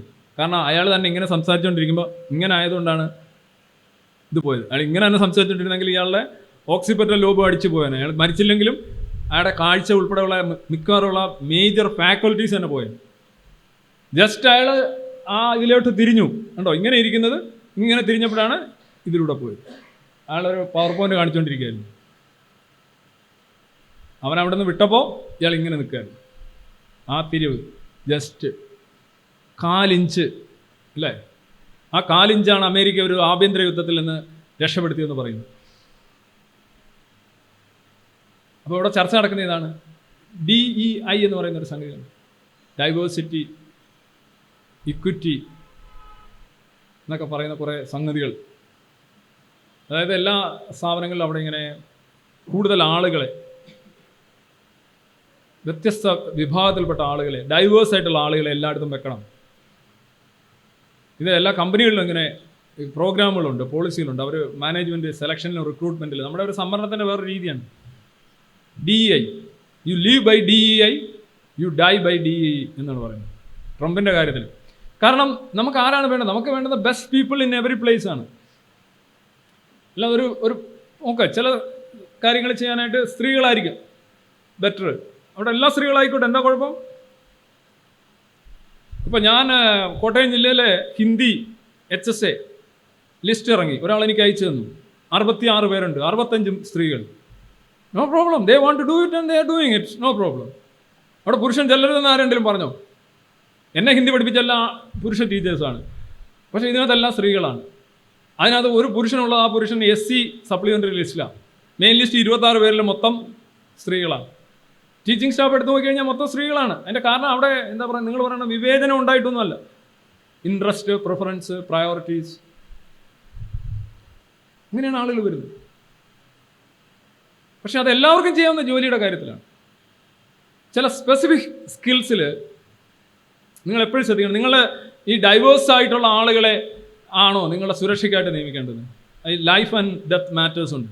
അവിടെ നിങ്ങൾ നോക്കുക, ഞാൻ 30% സ്ത്രീകളെ എടുക്കണമെന്ന് സീക്രട്ട് സർവീസിൽ ഒരു സ്ത്രീ പ്രസംഗിക്കുന്ന ഒരു സംഗതി ഇപ്പോൾ വൈറലായിക്കൊണ്ടിരിക്കുകയാണ്. അവർ പറയുന്നത് 30% സ്ത്രീകൾ വേണം. 30% സ്ത്രീകൾ വേണോ, 30% പുരുഷന്മാർ വേണമെന്നല്ല, 30% ആ ജോലിക്ക് പറ്റിയ ബെസ്റ്റായിട്ടുള്ള ആൾ വേണമെന്നുള്ള. കാരണം ഇത് ലൈഫ് ആൻഡ് ഡെത്ത് മാറ്ററാണ്. HSA ഹിന്ദി അല്ല, മനസ്സിലായോ? ഞാൻ ഈ മികവിനെ മറക്കുന്ന ഒരു സമൂഹം, മെറിറ്റിനെ തള്ളുന്ന ഒരു സമൂഹത്തിന് വരുന്ന ഈ അന്ധവിശ്വാസം എന്നൊക്കെ പറയുന്നത് ഇതാണ് പ്രശ്നം. മികവ് നോക്കാതെ എല്ലാവരും ജയിപ്പിക്കുന്നു. എന്തിനാണ് ഒരു സീക്രട്ട് സർവീസിൽ 30% സ്ത്രീകൾ അല്ലെങ്കിൽ 30% പുരുഷന്മാർ? 30% ഒപ്റ്റിമം സ്കില്ലുള്ള ആളുകളാണ് അവിടെ വേണ്ടത്. അത് ഏത് രംഗത്തും അതാണ് വേണ്ടത്. ഞാൻ തിരുവനന്തപുരത്ത് ഒരു കോളേജ് പഠിച്ചുകൊണ്ടിരുന്നപ്പോൾ അവിടെ ഞാൻ കണ്ടൊരു ബാനർ, നിങ്ങളുടെ വിശ്വാസം സംരക്ഷിക്കാനായിട്ട്, ഞാൻ തമാശ പറയുന്നതല്ല, സ്വന്തം ജീവൻ കൊടുക്കാനും ഡാഷ് പ്രസ്ഥാനം തയ്യാറാവും. ഈ വിശ്വാസം എന്ന് പറഞ്ഞാൽ എന്താണ്? അന്ധവിശ്വാസം തന്നെയല്ലേ. വിശ്വാസം എന്ന് പറഞ്ഞാൽ എല്ലാ വിശ്വാസങ്ങളും അതൊക്കെ തന്നെയാണ്. അതെന്ത് പ്രസ്താവനയാണ് എന്ന് പറഞ്ഞാൽ അത് അന്ധവിശ്വാസ പ്രചരണമാണ്, അന്ധവിശ്വാസ സംരക്ഷണമാണ്, മതസംരക്ഷണമാണ്. ഇതാണ് ഇവിടുത്തെ മെയിൻ സ്ട്രീം പൊളിറ്റിക്സ് തന്നെ. അതാണ് ഞാൻ ആദ്യം പോയി തടവും. കാര്യം ഞാൻ ആദ്യം പോയി തടവില്ലെങ്കിൽ അവൻ വന്ന് തടവും. ഞാൻ ആദ്യം പോയി എണ്ണ തേക്കും. കാരണം എന്താണ്? ഞാൻ എണ്ണ തേച്ചില്ലെങ്കിൽ അവൻ വന്ന് മൊത്തം എണ്ണയെ കുളിപ്പിക്കും. ഇല്ല, പണ്ടൊക്കെ SSLC ജയിച്ചു കഴിഞ്ഞാൽ അവരെ പിടിക്കാനായിട്ട് ഈ ട്യൂട്ടോറിയൽ കോളേജിൻ്റെ പ്രിൻസിപ്പളൊക്കെ വീടുകളിലേക്ക് പോകുമായിരുന്നു. അവരങ്ങോട്ട് പോകുമ്പോൾ കാണാൻ വേറൊരു ട്യൂട്ടോറിയൽ, ഏതൊരു ട്യൂട്ടോറിയൽ ഇങ്ങോട്ട് വരും, ഇവർ കൂട്ടിയിടിച്ച് അവിടെ വീഴും. അപ്പോഴാകുമ്പോൾ മൂന്നാമതൊരു ട്യൂട്ടോറിയൽകാരൻ ജമ്പ് ചെയ്ത് വന്നിട്ട് പെണ്ണിനെ പൂരിപ്പിച്ച് കൊടുത്ത് ഫീസ് സൗജന്യം എല്ലാം കൊടുത്ത് പിടിച്ചോണ്ട് പോകും. പണ്ട് ഞങ്ങൾ അന്ന് ഇപ്പോൾ അതില്ല അല്ലേ? ഇത് ഓർക്കുമ്പോൾ പലർക്കും ഇപ്പോൾ കുളിര് പോരുന്നുണ്ടാവും. പല പല മുദ്രാവാക്യങ്ങൾ. സ്വാതന്ത്ര്യം എന്തിൽ നിന്നുള്ള സ്വാതന്ത്ര്യമാണ്? കസേരയുടെ കാല് വെട്ടാനുള്ള സ്വാതന്ത്ര്യം അല്ലേ? ജീവിച്ചിരിക്കുന്നവരെ അടക്കി സമാധി സംസ്കരിക്കാനുള്ള സ്വാതന്ത്ര്യം, കർണത്തടിക്കാനുള്ള സ്വാതന്ത്ര്യം, കുറേ സ്വാതന്ത്ര്യങ്ങളുണ്ടല്ലോ. ദ റൈറ്റ് ടു സ്ലാപ്പ്, അതൊരു നല്ല സ്വാതന്ത്ര്യമല്ലേ? കണ്ണി കാണുന്നവരെ, പ്രത്യേകിച്ച് പ്രിൻസിപ്പളൊക്കെ ആയാലും എന്താ പുളിക്കുമോ, അടിക്കുക. ദ റൈറ്റ് ടു സ്ലാപ്പ് പണ്ട് നമുക്ക് ഉണ്ടായിരുന്നില്ല. ഈ പ്രസ്ഥാനമാണ് നമുക്കതിനുള്ള അവകാശം നേടിയെടുത്തുന്നത്. ഇങ്ങനെ കുറേ സ്വാതന്ത്ര്യങ്ങൾ. ഓക്കെ, അത് സ്വാതന്ത്ര്യത്തിൻ്റെ ഡെഫിനേഷൻ. മറ്റൊന്നെന്താണ്? ജനാധിപത്യം. അതിനെക്കുറിച്ചൊക്കെ ഞാൻ ഈ യൂട്യൂബിലൊന്ന് വിദ്യാർത്ഥി രാഷ്ട്രീയം എന്നൊരു മലയാളത്തിൽ കൊടുത്തപ്പോൾ കിട്ടിയ കുറേ ട്രോളുകളും ചുമ്മാതെ കുറേ ന്യൂസുകളുമാണ് ഞാൻ എടുത്തിട്ടിരിക്കുന്നത്. ഗൂഗിളിൽ നിന്ന് അടിച്ചു നോക്കിയാൽ നിങ്ങൾക്ക് ഇതേ റിസൾട്ട് കിട്ടാൻ സാധ്യതയുണ്ട്. ജനാധിപത്യം എന്ന് പറഞ്ഞാൽ എന്താണ്? നമ്മളിവിടെ കാണുന്നത് ജനങ്ങളുടെ മേളിലുള്ള ആധിപത്യമാണ്. ജനങ്ങളുടെ ആധിപത്യമല്ല ബേസിക്കലി നമ്മൾ കാണുന്നത്. ഈ വിദ്യാലയങ്ങളിൽ ഇതിനേക്കാൾ ഭീകരമാണ് അവസ്ഥ. പല സ്ഥലങ്ങളിലും ഈ വോട്ട് ചെയ്യുന്നിടത്ത് ബൂത്ത് ഏജന്റുമാർ ഇരിക്കാൻ പറ്റാത്ത സ്ഥലങ്ങളുണ്ട്. അതിന് ജനാധിപത്യം എന്നാണ് വിളിക്കുന്നത്. വോട്ട് കച്ചവടം, വോട്ട് ട്രാൻസ്ഫർ, ഇതൊക്കെ എന്തൊക്കെ ജനാധിപത്യം എന്ന് പറഞ്ഞാൽ ജനങ്ങളുടെ ഹിതം അനുസരിച്ച് അവർ ചെയ്യുന്നതാണ്. അപ്പോൾ പിന്നെ ഈ വോട്ട് ട്രാൻസ്ഫർ, വോട്ട് കച്ചവടം എന്നൊക്കെ പറയുന്നതിൻ്റെ അർത്ഥം തന്നെ എനിക്കറിയുന്നില്ല. കാരണം it doesn't make any sense. ജനാധിപത്യം എന്ന് പറഞ്ഞാൽ ഇതേ ഉള്ളൂ. ഈ ജനങ്ങളുടെ മേൽ, അവിടെ ജനങ്ങൾ വിദ്യാർത്ഥികൾ, അവരുടെ മേളിലുള്ള ആധിപത്യം, സമ്പൂർണ്ണ ആധിപത്യം. ഇത് രണ്ടും പോട്ടെ. എനിക്ക് പ്രശ്നം മൂന്നാമത്താണ്, സോഷ്യലിസം. നമ്മുടെ വിദ്യാഭ്യാസ രംഗത്ത് അല്ലെങ്കിൽ നമ്മളുടെ അതായത് നമ്മൾ അക്ഷരം പഠിച്ചു തുടങ്ങുന്നിടം തൊട്ട് അവസാനം മരിക്കുന്നവരെ ഈ ഗ്രേവിയാർഡ് ഡിസീസ് എന്നൊക്കെ പറയും. ഡയബറ്റീസ്, പ്രഷറൊക്കെ ഗ്രേവിയാർഡ് ഡിസീസ് എന്ന് പറയുന്നത്. അതിന് വെച്ചാൽ തുടങ്ങിക്കഴിഞ്ഞാൽ അവസാനം വരെ അത് നിലനിൽക്കും. മരുന്ന് കഴിച്ചുകൊണ്ടിരിക്കണം. മരുന്ന് കുറഞ്ഞു കഴിഞ്ഞാൽ പ്രശ്നമാണ്. ഇതേപോലൊരു സാധനമാണ് ഈ സോഷ്യലിസം എന്ന് പറയുന്ന സാധനം. പലരും തിരിച്ചറിയില്ല, ചിലർക്കും കൺട്രോൾ ചെയ്യാനേ പറ്റില്ല. സോഷ്യലിസത്തിൻ്റെ അടിസ്ഥാനം എന്ന് പറഞ്ഞാൽ ഇത് ബേസിക്കലി ഒരു അന്ധവിശ്വാസം. നമ്മുടെ കോളേജ് അധ്യാപകർ തൊട്ട് താഴെത്തട്ടിലുള്ളവർക്ക് അവരോട് പറഞ്ഞുകൊണ്ട് വരുമ്പോൾ പോലും അവർക്ക് മനസ്സിലാവുന്നില്ല. കാരണം എന്ന് പറഞ്ഞാൽ അവർ തുടക്കത്തിൽ തന്നെ ഇതൊരു ചക്കര സാധനമായിട്ട് എടുത്തിരിക്കുകയാണ്. അവർ പറയുന്നത് എന്താണ്? ഇക്വാലിറ്റി, എല്ലാവർക്കും ഒരേ പോക്കറ്റ് ഒരേ പൈസ വരുന്നതിനെ കുറിച്ചാണ് ഈ പറയുന്നത്. ഞാൻ തോന്നുന്നു അത് അങ്ങനെയൊന്നും അല്ലെന്നൊക്കെ പറയും. പക്ഷെ പറഞ്ഞു വരുമ്പോൾ അതാണ്. അംബാനിയെ നോക്കൂ. ഈ കേരള സമൂഹത്തിൽ മൊത്തത്തിൽ ഞാൻ ഉൾപ്പെടെയുള്ള ആളുകളെ പറയുന്നത്, ഈ പണക്കാരെന്ന് പറഞ്ഞു കഴിഞ്ഞാൽ എന്തോ മോശം ആൾക്കാരാണ്, ചൂഷകരാണ്, ഡാഷാണ്, പഴയ ബാലങ്കേ നായർ, ജോസ് പ്രകാശ്, ആ ഒരു ലെവലാണ് നമ്മൾ അങ്ങനെയാണ് ഒരു വെച്ചിരിക്കുന്നത്. എന്തോ അവനും എന്തോ കുഴപ്പമുണ്ട്, അവനെ എന്തോ നമുക്ക് ഇഷ്ടമല്ല. ഇല്ല, മോഹൻലാൽ പറഞ്ഞണം എന്തോ അവർക്ക് എന്നെ ഇഷ്ടമാണ് എന്ന് പറയുന്നുണ്ട്. നമ്മൾ തിരിച്ചു പറയണം എന്തോ നമുക്ക് അവരെ ഇഷ്ടമല്ല. ഇഷ്ടത്തിന് അടിസ്ഥാനം ചില ചൊറിച്ചിലുകളായിരിക്കാം. പക്ഷേ ഈ ചൊറിച്ചിലുകൾ വളരെ പ്രധാനമാണ്. ഇല്ലാത്തവനും ഉള്ളവനും തമ്മിലുള്ള പോരാട്ടം എന്നാണ് പറയുന്നത്. അതിനൊരു വലിയ മാർക്കറ്റ് ഉണ്ട്. എന്തില്ലാത്തവൻ? നമ്മൾ പലതും ഇല്ലാത്തവനാണ്. ചിലപ്പം പൈസ ഇല്ലാത്തവനായിരിക്കും. ആ ദിവസം പൈസ ഉണ്ടാവില്ല, അടുത്ത ദിവസം ചിക്കിലി ഉണ്ടാവും. അത് നമ്മൾ കളിക്കുന്ന കളിയുടെ അനുസരിച്ചിരിക്കും.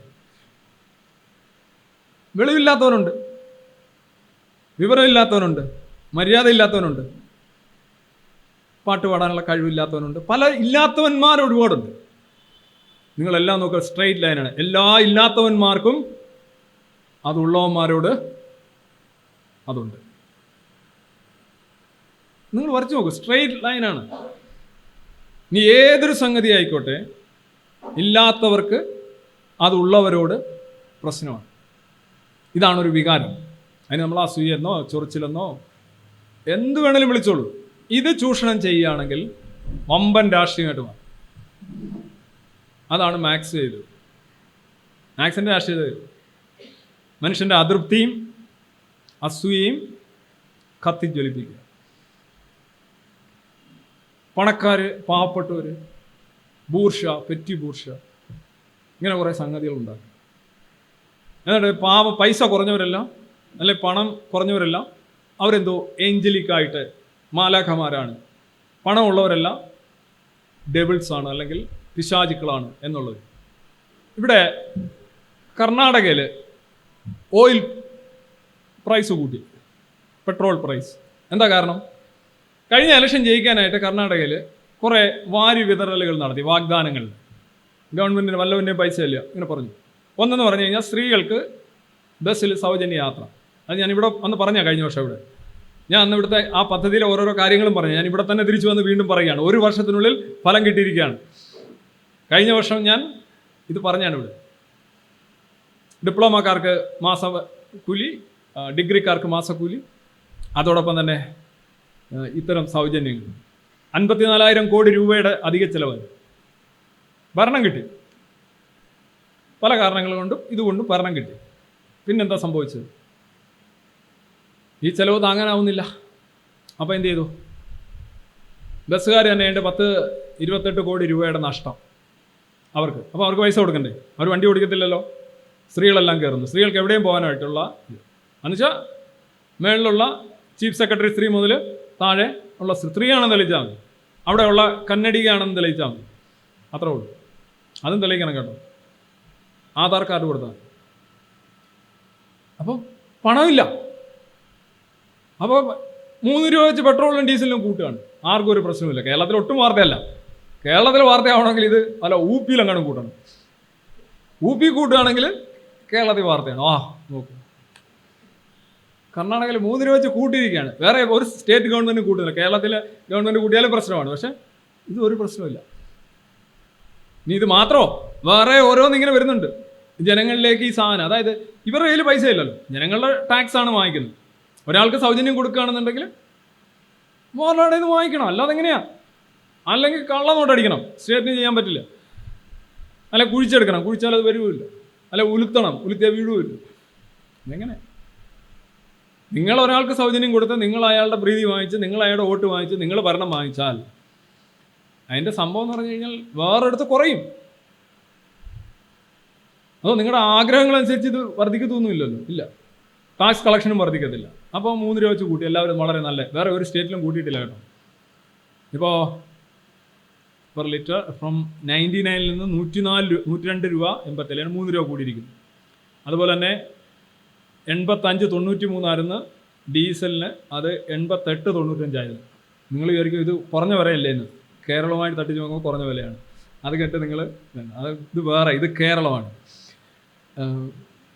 എന്നാലും അവിടെ നിന്ന് 3 രൂപ കൂടി, അത്രേ ഞാൻ പറഞ്ഞോളൂ. അപ്പോൾ ഇതെല്ലാം കൂടെ കൂടി അടുത്തത് വരികയാണ്. ഇപ്പോൾ കഴിഞ്ഞ ആഴ്ചയിൽ വലിയൊരു സംഘർഷമായിരുന്നു. ഈ കർണാടകത്തിലുള്ള state government of local candidates in industries, factories and other establishment bill 2024 set down 50% reservation of management jobs and 70% reservation of non-management jobs for people who are local to the southern state called Karnataka. Managerial സീറ്റുകളിൽ 50% reservation. Non manage അല്ലാതുള്ള ബാക്കിയുള്ള clerical workers 70% reservation കന്നഡക്കാർക്ക്. എവിടെയാണ്?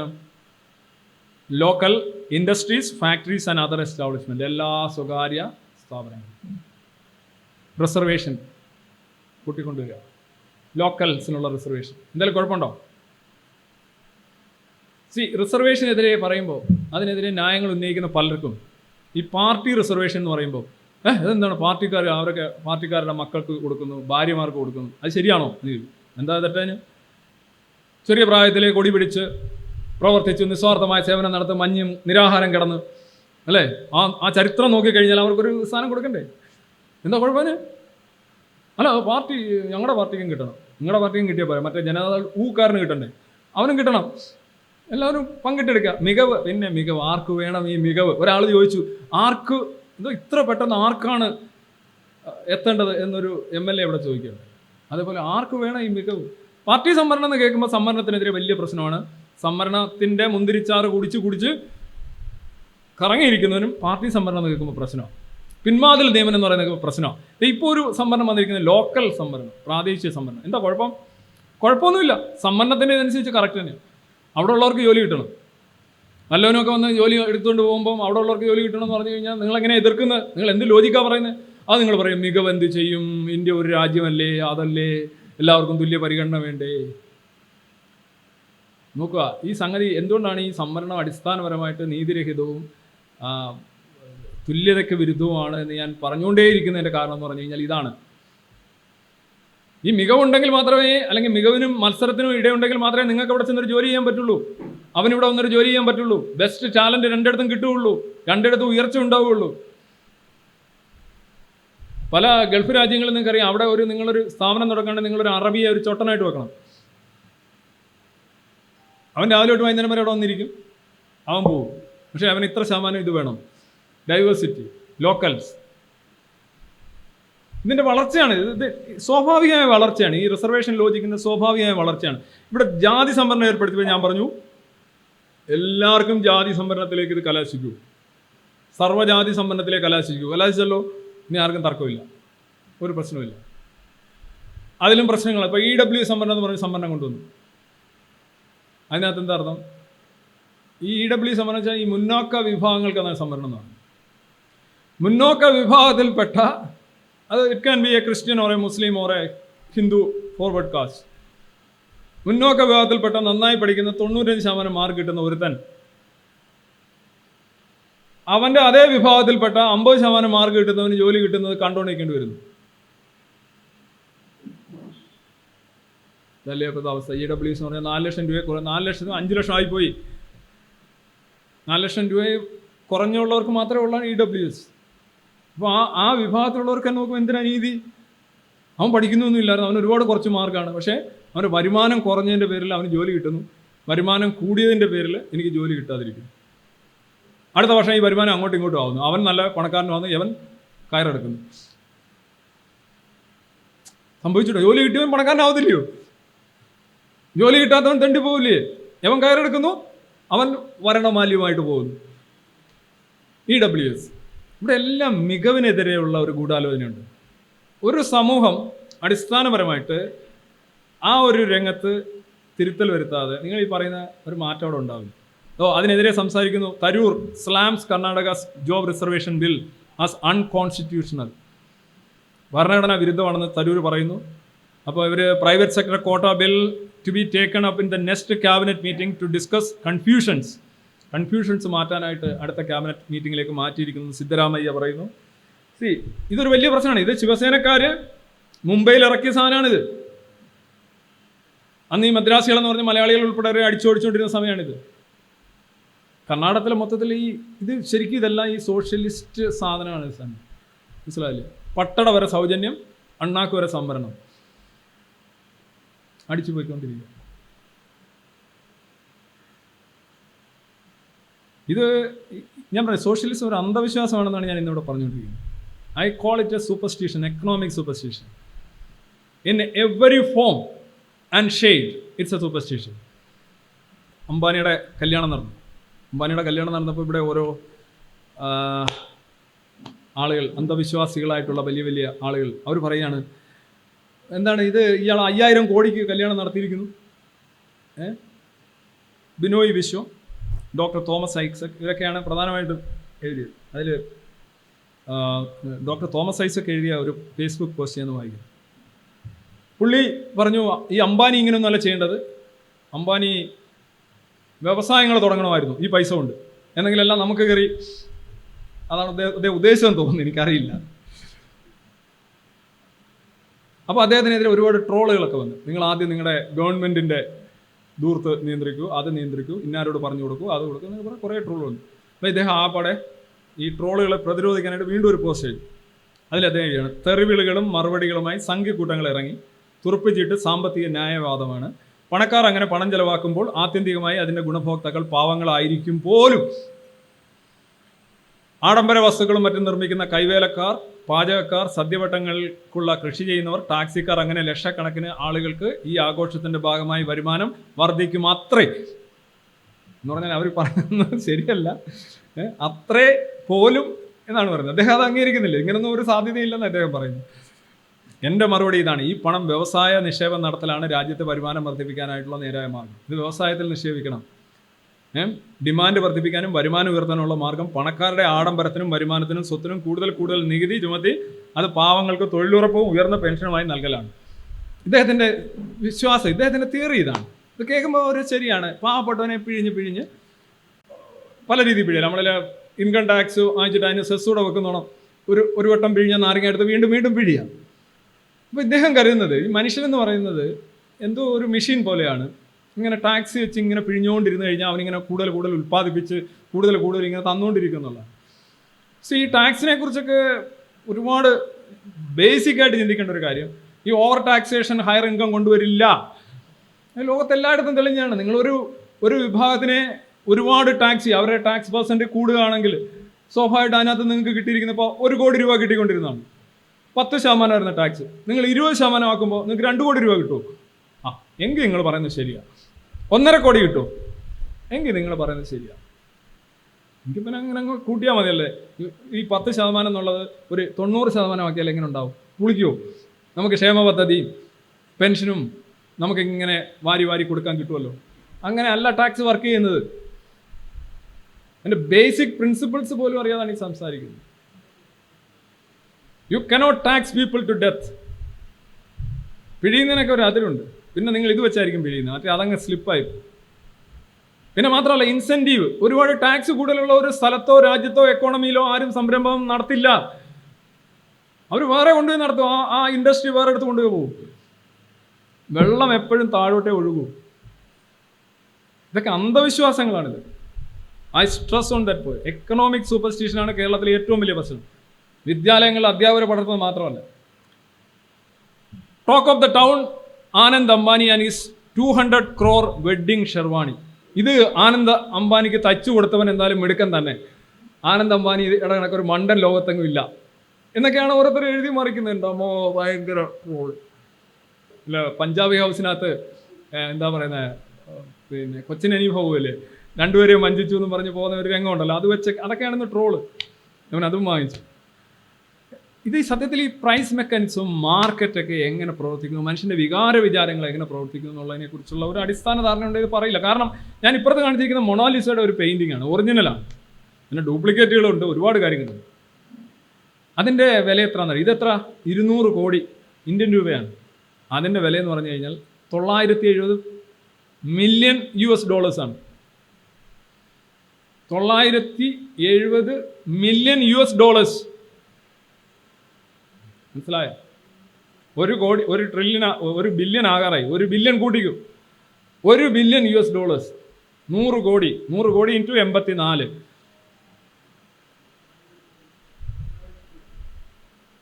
ഒരു പടമാണ്. ഇനി ഈ പടത്തിൻ്റെ കാര്യം മാത്രമാണോ പറയുന്നത്? ആദ്യത്തെ 10 പടങ്ങൾ നോക്ക്, പെയിന്റിംഗ് ആണ്. നിങ്ങൾ രഞ്ജിത്ത് നോക്കിയിട്ട് എന്തുവാന്ന് പോലും മനസ്സിലായി. എന്തോ ഇതിനകത്തിരിക്കുന്നത്, ഇതിനേക്കാൾ നല്ല ഞാൻ വരയ്ക്കുമല്ലോ എന്ന് പറയുന്നവരുണ്ടോ? ഇത് പ്രശസ്തമാണെങ്കിൽ ഡാവിഞ്ചിയുടെ പെയിന്റിംഗ് ആണെന്ന് പറയും. വേറെയൊക്കെ ചുമ്മാ അതിൽ മുകേഷ് മഴ പെയ്യുന്ന മദ്ദളം കൊട്ടുന്നു ഇതിനകത്ത് കാണിക്കുന്ന പോലെയുള്ള പടങ്ങൾക്കും മില്യൺസ് ഓഫ് റുപ്പീസ് ആണ്. ഇതെങ്ങനെയാണ് ഇത്രയും പൈസ വരുന്നത്? ഒരിക്കലും സാധാരണക്കാരൻ ഈ ബില്യൺ എത്ര നല്ല സാധനമാണെന്ന് പറഞ്ഞാലും അവൻ വാങ്ങിക്കത്തില്ല. ഇത് വാങ്ങിക്കാൻ കഴിയുന്നത് എങ്ങനെയാണ്? ആ ഒരു എക്സ്ചേഞ്ച് നടക്കണമെങ്കിൽ ഒരാൾക്ക് അധികം ഇൻകം ഉണ്ടാവണം, അല്ലെ ഇൻകം ഉള്ള ഗ്രൂപ്പ് ഉണ്ടാവണം. അവനത് വാങ്ങിക്കുന്നു. സെയിൽസ് ടാക്സ് ഉൾപ്പെടെയുള്ള ടാക്സുകൾ സർക്കാരിന് കിട്ടും. ഈ പൈസ ഈ ലേലമൊക്കെ വിളിക്കുമ്പോൾ ഇവരെന്തിനാ ഇത് വാങ്ങിക്കുന്നത്? ഇതിന് മനോഭാവങ്ങൾ, മെൻറ്റാലിറ്റി, മെൻ്റൽ ഫ്രെയിമൊക്കെ വളരെ ഇമ്പോർട്ടൻ്റ്. സൈക്കോളജിക്കലായിട്ടുള്ള ഫാക്ടേഴ്സ് ഉണ്ട്. അങ്ങനെയാണ് ആളുകൾ സാധനം വാങ്ങിക്കുന്നത്. ഇപ്പോൾ ഈ ആനന്ദ് അംബാനിക്ക് ഈ 200 കോടി രൂപ കൊടുത്ത ഷെർവാണി വാങ്ങിക്കാവുന്ന അവനും മറ്റേ ആൾക്കും 200 കോടിക്ക് കൊടുക്കാവുന്നത്. അവർക്ക് തമ്മിൽ 2 പേർക്കും പ്രശ്നമില്ല. നമുക്കെന്താ പ്രശ്നം? 200 കോടി കൊണ്ടോ ഇല്ലയോ എന്നുള്ളത് നമ്മൾ നോക്കേണ്ട കാര്യമില്ല. അവരങ്ങനെ വാങ്ങിച്ചു. നിങ്ങൾ വാങ്ങിക്കണം. നിങ്ങളുടെ പറയടേ, ഞാനിത് 200 കോടിക്ക് വാങ്ങിച്ചാൽ നീ ഒരു 190 കോടി തന്നാൽ മതി എടുത്തോന്ന് പറഞ്ഞാൽ എനിക്ക് വേണ്ട, ഓക്കെ, നിങ്ങൾക്ക് അതിനുള്ള അവകാശമുണ്ട്. ഇത് തമ്മിൽ പ്രശ്നമില്ലാത്തവർക്കിടയിൽ ഈ ഡീലിംഗ് നടക്കട്ടെ. സർക്കാരിന് വരുമാനം കിട്ടില്ലേ? കൊടുത്തവനും വാങ്ങിയവനും എന്തായാലും അവൻ നോക്കുന്നത് എന്താണ്? ഞാൻ 200 കോടി കൈവച്ചാൽ കിട്ടുന്നതിനേക്കാൾ ആനന്ദവും സന്തോഷവും സംതൃപ്തിയും എനിക്ക് ആ ഷെർവാണി വാങ്ങിക്കുമ്പോൾ കിട്ടുന്നുണ്ടല്ലേ ഞാനത് വാങ്ങിച്ചേ. ഇപ്പോൾ ഒരു ആപ്പിളിൻ്റെ ഒരു പുതിയ ഫോൺ, എനിക്ക് കുറേ മൊബൈൽ ഫോൺ ഉണ്ടെന്നിരിക്കട്ടെ, ഞാൻ ആപ്പിളിൻ്റെ ഒരു പുതിയ ഒരെണ്ണം വരുന്നു, ഒരു 1.5 ലക്ഷം രൂപ ആവുന്നിരിക്കട്ടെ. ഞാൻ എൻ്റെ തീരുമാനത്തിൻ്റെ പറയൽ എന്താണ്? ആ 1.5 ലക്ഷം രൂപ എൻ്റെ കയ്യിലിരിക്കുന്നതിനേക്കാൾ കൂടുതൽ സംതൃപ്തിയും സന്തോഷവും എനിക്ക് ആ പുതിയ ഫോൺ വാങ്ങിക്കുമ്പോൾ ഉണ്ടാകുന്നു എന്നുള്ളതുകൊണ്ടാണ് ഞാൻ അത് വാങ്ങിക്കുന്നത്. ചിലപ്പോൾ എനിക്കത് ആവശ്യം ഉണ്ടായിരിക്കില്ല, പക്ഷേ എനിക്കതാണ് നല്ലത്, that's what I live for. അപ്പം ഈ 200 ഇതിൻ്റെ വർധനവൊക്കെ യഥാർത്ഥത്തിൽ എക്കണോമിക്സിൻ്റെ ഒരു സിമ്പിൾ ടേംസിൽ ഒരു വില എങ്ങനെയാണ് നിശ്ചയിക്കുന്നത് എന്നുള്ളതിനെക്കുറിച്ചുള്ള ഒരു ധാരണയില്ലാത്തതും അന്ധവിശ്വാസത്തിൻ്റെ അടുത്ത്. പിന്നെ ഇദ്ദേഹത്തിൻ്റെ ഒരു കാര്യം കൂടെ ഞാൻ പറയാം. ഈ മുകേഷ് അംബാനിയോട് അദ്ദേഹം പറഞ്ഞിരിക്കുന്നത് വ്യവസായത്തിൽ നിക്ഷേപിക്കൂ. മുകേഷ് അംബാനി അല്ല, മിക്കവാറുള്ള കോർപ്പറേറ്റുകളെല്ലാം വൻതോതിൽ ജീവകാരുണ്യ പ്രവർത്തനങ്ങളും ചാരിറ്റി വർക്കുകളും വിദ്യാഭ്യാസ പ്രവർത്തനങ്ങളും ചേരിയിലുള്ള ദാരിദ്ര്യം ഇതെല്ലാം അവർ നടത്തുന്നുണ്ട്. ഒന്നും നടത്താത്തവരാണ് വേറൊരു വിഭാഗം, അവരാണ് ഇതെല്ലാം ജഡ്ജ് ചെയ്യുന്നത്. അതാണ് രസം. അവരെല്ലാം നടത്തുന്നുണ്ട്. പിന്നെ വ്യവസായ നിക്ഷേപം എന്ന് പറഞ്ഞാൽ പുള്ളിയാണ്ട് 25ഓളം കമ്പനികൾ, ആ കമ്പനികളുടെ പേരൊക്കെയാണ് എഴുതിയിരിക്കുന്നത്. പുള്ളിയുടെ നേതൃത്വത്തിൽ ഭാഗികമായ പൂർണ്ണമായിട്ടോ പുള്ളി അതിനകത്തുണ്ട്, ഡയറക്ടർ ബോർഡിലോ അങ്ങനെയൊക്കെ ഉണ്ട്. 25 കമ്പനി ഇട്ട് 10,000 കണക്കിന് ജോബ് കൊടുത്ത് ആളിനോടാണ് പറയുന്നത്, നിങ്ങൾ ഈ പൈസ വെച്ച് വ്യവസായ നിക്ഷേപം നടത്തും. എന്തോ ഇതിനൊക്കെ ഒരു പരിധിയില്ലട്. ക്ലാസ് എടുക്കുകയാണ്, നിങ്ങൾ വ്യവസായ നിക്ഷേപം നടത്തിയിട്ട് വേണം നമുക്ക്. അതാണല്ലോ അതിൻ്റെ അർത്ഥം, അല്ല വേറെ ഒരു അർത്ഥവും ഞാൻ കാണുന്നില്ല. വേറെ എന്താ അർത്ഥം അതിനകത്തുള്ളത്? ഈ ഫിനാൻഷ്യൽ ഇയർ 2022-23 ഈ പറയുന്ന 25 കമ്പനികളിലെ പ്രധാനപ്പെട്ട കമ്പനിയാണ് റിലയൻസ് ഇൻഡസ്ട്രീസ് എന്ന് പറയുന്നത്. 20,000 crore പ്ലസ് ആണ് അവർ ടാക്സ് ആയിട്ട് കൊടുത്തിരിക്കുന്നത്. 20,000 കോടിയിലധികം ഒരൊറ്റ കമ്പനി കൊടുത്തിരിക്കുക, ബാക്കി 25 കമ്പനിയുണ്ട്. ഈ പൈസ എടുത്താണ് നമുക്കിവിടെ യോജനകളും ഭോജനങ്ങളും ഒക്കെ നടക്കുന്നത്. ഇനി ഞാനിതൊന്നും ചെയ്യുന്നില്ല, എനിക്ക് അത്യാവശ്യം വേണ്ടുന്ന പൈസയൊക്കെ മതി, ബാക്കിയെന്ന് പറഞ്ഞ് ഒരാളൊരു സംരംഭകൻ വഴി ഒഴിയുമ്പോൾ ഇറങ്ങി പോകുമ്പോൾ അവിടെ വലിയ പ്രശ്നമാണ്. അവിടെ ഇവർ ഓരോ പൈസ ചെലവഴിക്കും. ഇനി ഞാൻ പറയില്ല, അംബാനി, അദാനി, പിന്നെ ഇങ്ങനെയൊക്കെയുള്ള ആളുകൾ അവർ ഈ സമ്പത്ത് കൂടുതലാണെന്ന് പറഞ്ഞാൽ എന്താണെന്ന് നിങ്ങൾക്ക് അറിയാവോ? സിമ്പിൾ, 1ാം ക്ലാസ്സിൽ പഠിക്കുന്ന കാര്യമാണ്. അവർ അന്ധവിശ്വാസന്മാരല്ല. ഇവരുടെ സമ്പത്ത് എന്ന് പറഞ്ഞാൽ ഇവരൊക്കെ ഡയറക്ടോറിയൽ ആയിട്ടുള്ള പവേഴ്സുള്ള ഓണർഷിപ്പുള്ള കമ്പനികളുടെ ഷെയർ ഉണ്ട്. ആ ഷെയറിൻ്റെ വിലയാണ് ഇവരുടെ സമ്പാദ്യമായിട്ട് പെർസെൻറ്റേജ് വഴി വരുന്നത്. ഇതൊരു സങ്കല്പമാണ്, മനസ്സിലായോ? അവർക്ക് 50,000 കോടി ഉണ്ട് അംബാനിക്ക് എന്ന് പറഞ്ഞാൽ അത്രയും ഷെയർ, ആ ഷെയറുകളുടെ മൂല്യം സ്ഥാപനം ഉണ്ടെന്നാണ്. ഇതിൽ ഒരു 30,000 കോടി ഷെയറുകളാണെങ്കിൽ ഇയാൾ പറയാം എനിക്ക് 30,000 കോടിയുണ്ട്, ഇതെനിക്കൊന്ന് റിയലൈസ് ചെയ്യണം എന്ന് പറഞ്ഞ് അംബാനി രാവിലെ എഴുന്നേറ്റ് ഈ ഷെയറുകൾ വിൽക്കാൻ തുടങ്ങുകയാണെന്നുണ്ടെങ്കിൽ ഈ ഷെയറിൻ്റെ വില ടടപടടാന്ന് പറഞ്ഞ് താഴോട്ട് പോകും. കയ്യിലിരിക്കുമ്പോഴേ ഉള്ളൂ. അതാണ് ഈ ഷെയറുകൾ എക്സ്ചേഞ്ച് ചെയ്യുമ്പോഴാണ് അതിനകത്ത് ടാക്സ്. നിങ്ങളെ കയ്യിൽ ഇങ്ങനെ പിടിച്ചുകൊണ്ടിരിക്കുന്ന ഒരു പ്രശ്നവുമില്ല, ഇങ്ങനെ പിടിച്ചുകൊണ്ടിരിക്കണം, ഒരു പ്രശ്നമില്ല. കൂടിക്കൊണ്ടിരിക്കും. 1 കോടി രഞ്ജിത്തെ വിടരുത്, 2 കോടി വിടരുത്, 3 കോടി വിടരുത്. രഞ്ജിത്ത് വിൽക്കാൻ ശ്രമിക്കുമ്പോൾ രഞ്ജിത്തും വിൽക്കുന്നു, സുഗുണനും വിൽക്കുന്നു, മറ്റവനും വിൽക്കുന്നു. ഇതെല്ലാം കൂടി താഴോട്ട് പോയിട്ട് 200 രൂപയ്ക്ക് കൊടുത്ത അവസാനം കൊയിനാവെള്ളം അടിക്കേണ്ട അവസ്ഥയാണ്. ഇതാണ് ഈ എന്ത് റിച്ചാണ് ഇത്. അതിനെക്കുറിച്ച് ആളുകൾക്ക് അറിയില്ല. പലപ്പോഴും ഈ വലിയ ഞാൻ ചെറിയ പ്രായത്തിലൊക്കെ ടാറ്റ, ബിർള ഇവരുടെയൊക്കെ സമ്പത്തിനെ കുറിച്ച് ഇങ്ങനെ ആളുകൾ പറയും. ഇതാണ് സമ്പത്തിൻ്റെ അടിസ്ഥാനം. ഇൻകം ടാക്സ് ഏറ്റവും കൂടുതൽ കഴിഞ്ഞ വർഷം കൊടുത്താരെന്നറിയോ? 2020, 23, 22, 23 മഹേന്ദ്ര സിംഗ് ധോണിയാണ്. അഡ്വാൻസ് ടാക്സ് ആയിട്ട് അദ്ദേഹം കൊടുത്തത് 38 കോടി രൂപയാണ്. അംബാനി അത്രയും കൊടുത്തിട്ടില്ല. അംബാനി അങ്ങനെ സ്വന്തമായി വരുമാനം ഉണ്ടാക്കുന്നില്ല. 15 കോടിയാണ് അംബാനിയുടെ ഒരു വാർഷിക ശമ്പളമായിട്ടുണ്ടായിരുന്നത്. 15 കോടി രൂപ അദ്ദേഹം എഴുതിയെടുക്കുന്നത്. ഇപ്പം മാറിയോല്ലെന്ന് അറിയില്ല, പണ്ടത്തെ കണക്കായിരുന്നു. പക്ഷെ ധോണിയുടെ ശമ്പളം അതല്ല ധോണിയുടെ ശമ്പളം. ധോണി 38 കോടി കൊടുത്തിട്ടാണ് അഡ്വാൻസ് ടാക്സ് എന്ന് പറഞ്ഞാൽ TDS ആണ്. അതായത് നിങ്ങൾ ഇത്ര ഇൻകം ജനറേറ്റ് ചെയ്യുകയാണെങ്കിൽ അപ്പം തന്നെ അത് വെച്ച് കട്ട് ചെയ്ത് പോവാം. പിന്നെ നിന്നെ ജീവിച്ചിരിക്കണമെന്നില്ല, പിന്നെ തരണമെന്നില്ല. അതുകൊണ്ട് ടാക്സിൻ്റെ ഞങ്ങളൊക്കെ ശമ്പളത്തിൽ ഞങ്ങൾക്ക് 1 രൂപ ഇങ്ങോട്ട് തരണമെന്നുണ്ടെങ്കിൽ 30 രൂപ അങ്ങോട്ട് പിടിക്കും, 30 പൈസ അങ്ങോട്ട് പിടിച്ചിട്ടേ തരൂ. എല്ലാ മാസം അടുത്ത മാസം ശമ്പളം തരണോ, കിട്ടാനുള്ളതിൻ്റെ 30% ഇങ്ങോട്ട് വെക്കാൻ പറ്റും. അതിനാണ് TDS എന്ന് പറയുന്നത്. അത് ധോണിയാണ്, ഞാൻ പറഞ്ഞ അംബാനി അല്ലെന്നാണ്. പക്ഷെ അംബാനിയൊക്കെ അടയ്ക്കുന്ന കോർപ്പറേറ്റ് ടാക്സ് ആണ്. ഇവർ പറയുന്നത് കോർപ്പറേറ്റുകളെ കൂടുതൽ ടാക്സ് ചെയ്യൂ എന്നാണ് പറയുന്നത് ഇവർ. അപ്പോൾ എന്ത് ചെയ്യും? അവൻ കൊണ്ടുവന്ന് വേറെ രാജ്യങ്ങളുണ്ട്, ടാക്സ് ഹാവൻസ് ഉണ്ട്, അവിടെ കൊണ്ടുവന്ന് ഇൻവെസ്റ്റ് ചെയ്യും. സിമ്പിളാണ് ഇതൊക്കെ. അപ്പോൾ ഇത്രയേ ഉള്ളൂ. ഈ പറഞ്ഞോണം, ഇത് പൊതുവിൽ ആ കാണുന്ന ഒരു പ്രശ്നമാണ് ഇത് എന്നുള്ള. ഇതിന് നല്ല മാർക്കറ്റ് വിലയാണ് നമ്മുടെ രാഷ്ട്രീയത്തിലും നമ്മുടെ പൊതുസമൂഹത്തിലും. പക്ഷേ ഇതൊരു പ്രകടമായ അന്ധവിശ്വാസമാണ്. വിദ്യാഭ്യാസത്തിലൂടെയാണ് ഇത് പടരുന്നത്. ലൈംഗിക ബന്ധത്തിലൂടെ പടരുന്ന രോഗമാണ് ജീവിതം എന്ന് പറയുന്നത് പോലെ വിദ്യാഭ്യാസത്തിലൂടെ തന്നെ പടരുന്ന ഒരു അന്ധവിശ്വാസമാണ് ഈ സോഷ്യലിസവും അതിനോടനുബന്ധിച്ചുള്ള സാധനങ്ങളൊക്കെ എന്ന് ഒരു പഴയ വിശ്വാസി. ഈ മതത്തെക്കുറിച്ച് ഞാൻ പറഞ്ഞു. മതം എന്ന് പറഞ്ഞു കഴിഞ്ഞാൽ മിക്കവാറും ഉള്ള അന്ധവിശ്വാസങ്ങളെ സൂപ്പർ മാർക്കറ്റാണെന്ന് ഞാൻ പറഞ്ഞു. നിങ്ങൾ കേട്ടു. ഞാൻ സ്ഥിരം പറയുന്നുണ്ട് ഇതിനകത്ത് എന്താ പുതുമ എന്ന് നിങ്ങൾ ചോദിച്ചേക്കാം. അതിൻ്റെ അകത്ത് സ്റ്റോറികളാണ്, ഡിഫറെൻറ്റ് സ്റ്റോറീസാണ്. നിങ്ങൾക്ക് സ്റ്റോറിയുള്ള ആളുകളെ അങ്ങോട്ടും ഇങ്ങോട്ടും മാറ്റാം. ഇന്നൊരു സ്റ്റോറിയിൽ വിശ്വസിക്കുന്നതിന് വേറെ മതത്തിലോട്ട് പോയി കഴിഞ്ഞാൽ അവൻ്റെ സ്റ്റോറി മാറി. പക്ഷെ അവൻ സെയിം ആൾ തന്നെ അല്ലേ? ഉദാഹരണമായിട്ട് ഒരു മുസ്ലിമായ ഒരാൾ നിങ്ങളുടെ കയ്യിൽ നിന്ന് 1000 രൂപ വാങ്ങിച്ചു. അടുത്ത ദിവസം അവൻ മതം മാറി ക്രിസ്ത്യാനിയായി. നിങ്ങളെന്താ പറയും? 1000 രൂപ വേണമെന്ന് പറയും, വേണ്ടെന്ന് പറയും. Irrespective of what happened in the case of stories, you will ask for that money, right? ആ പൈസ നിങ്ങൾ ചോദിക്കും. കാരണം എന്താണ്? ആ വ്യക്തിയാണ്.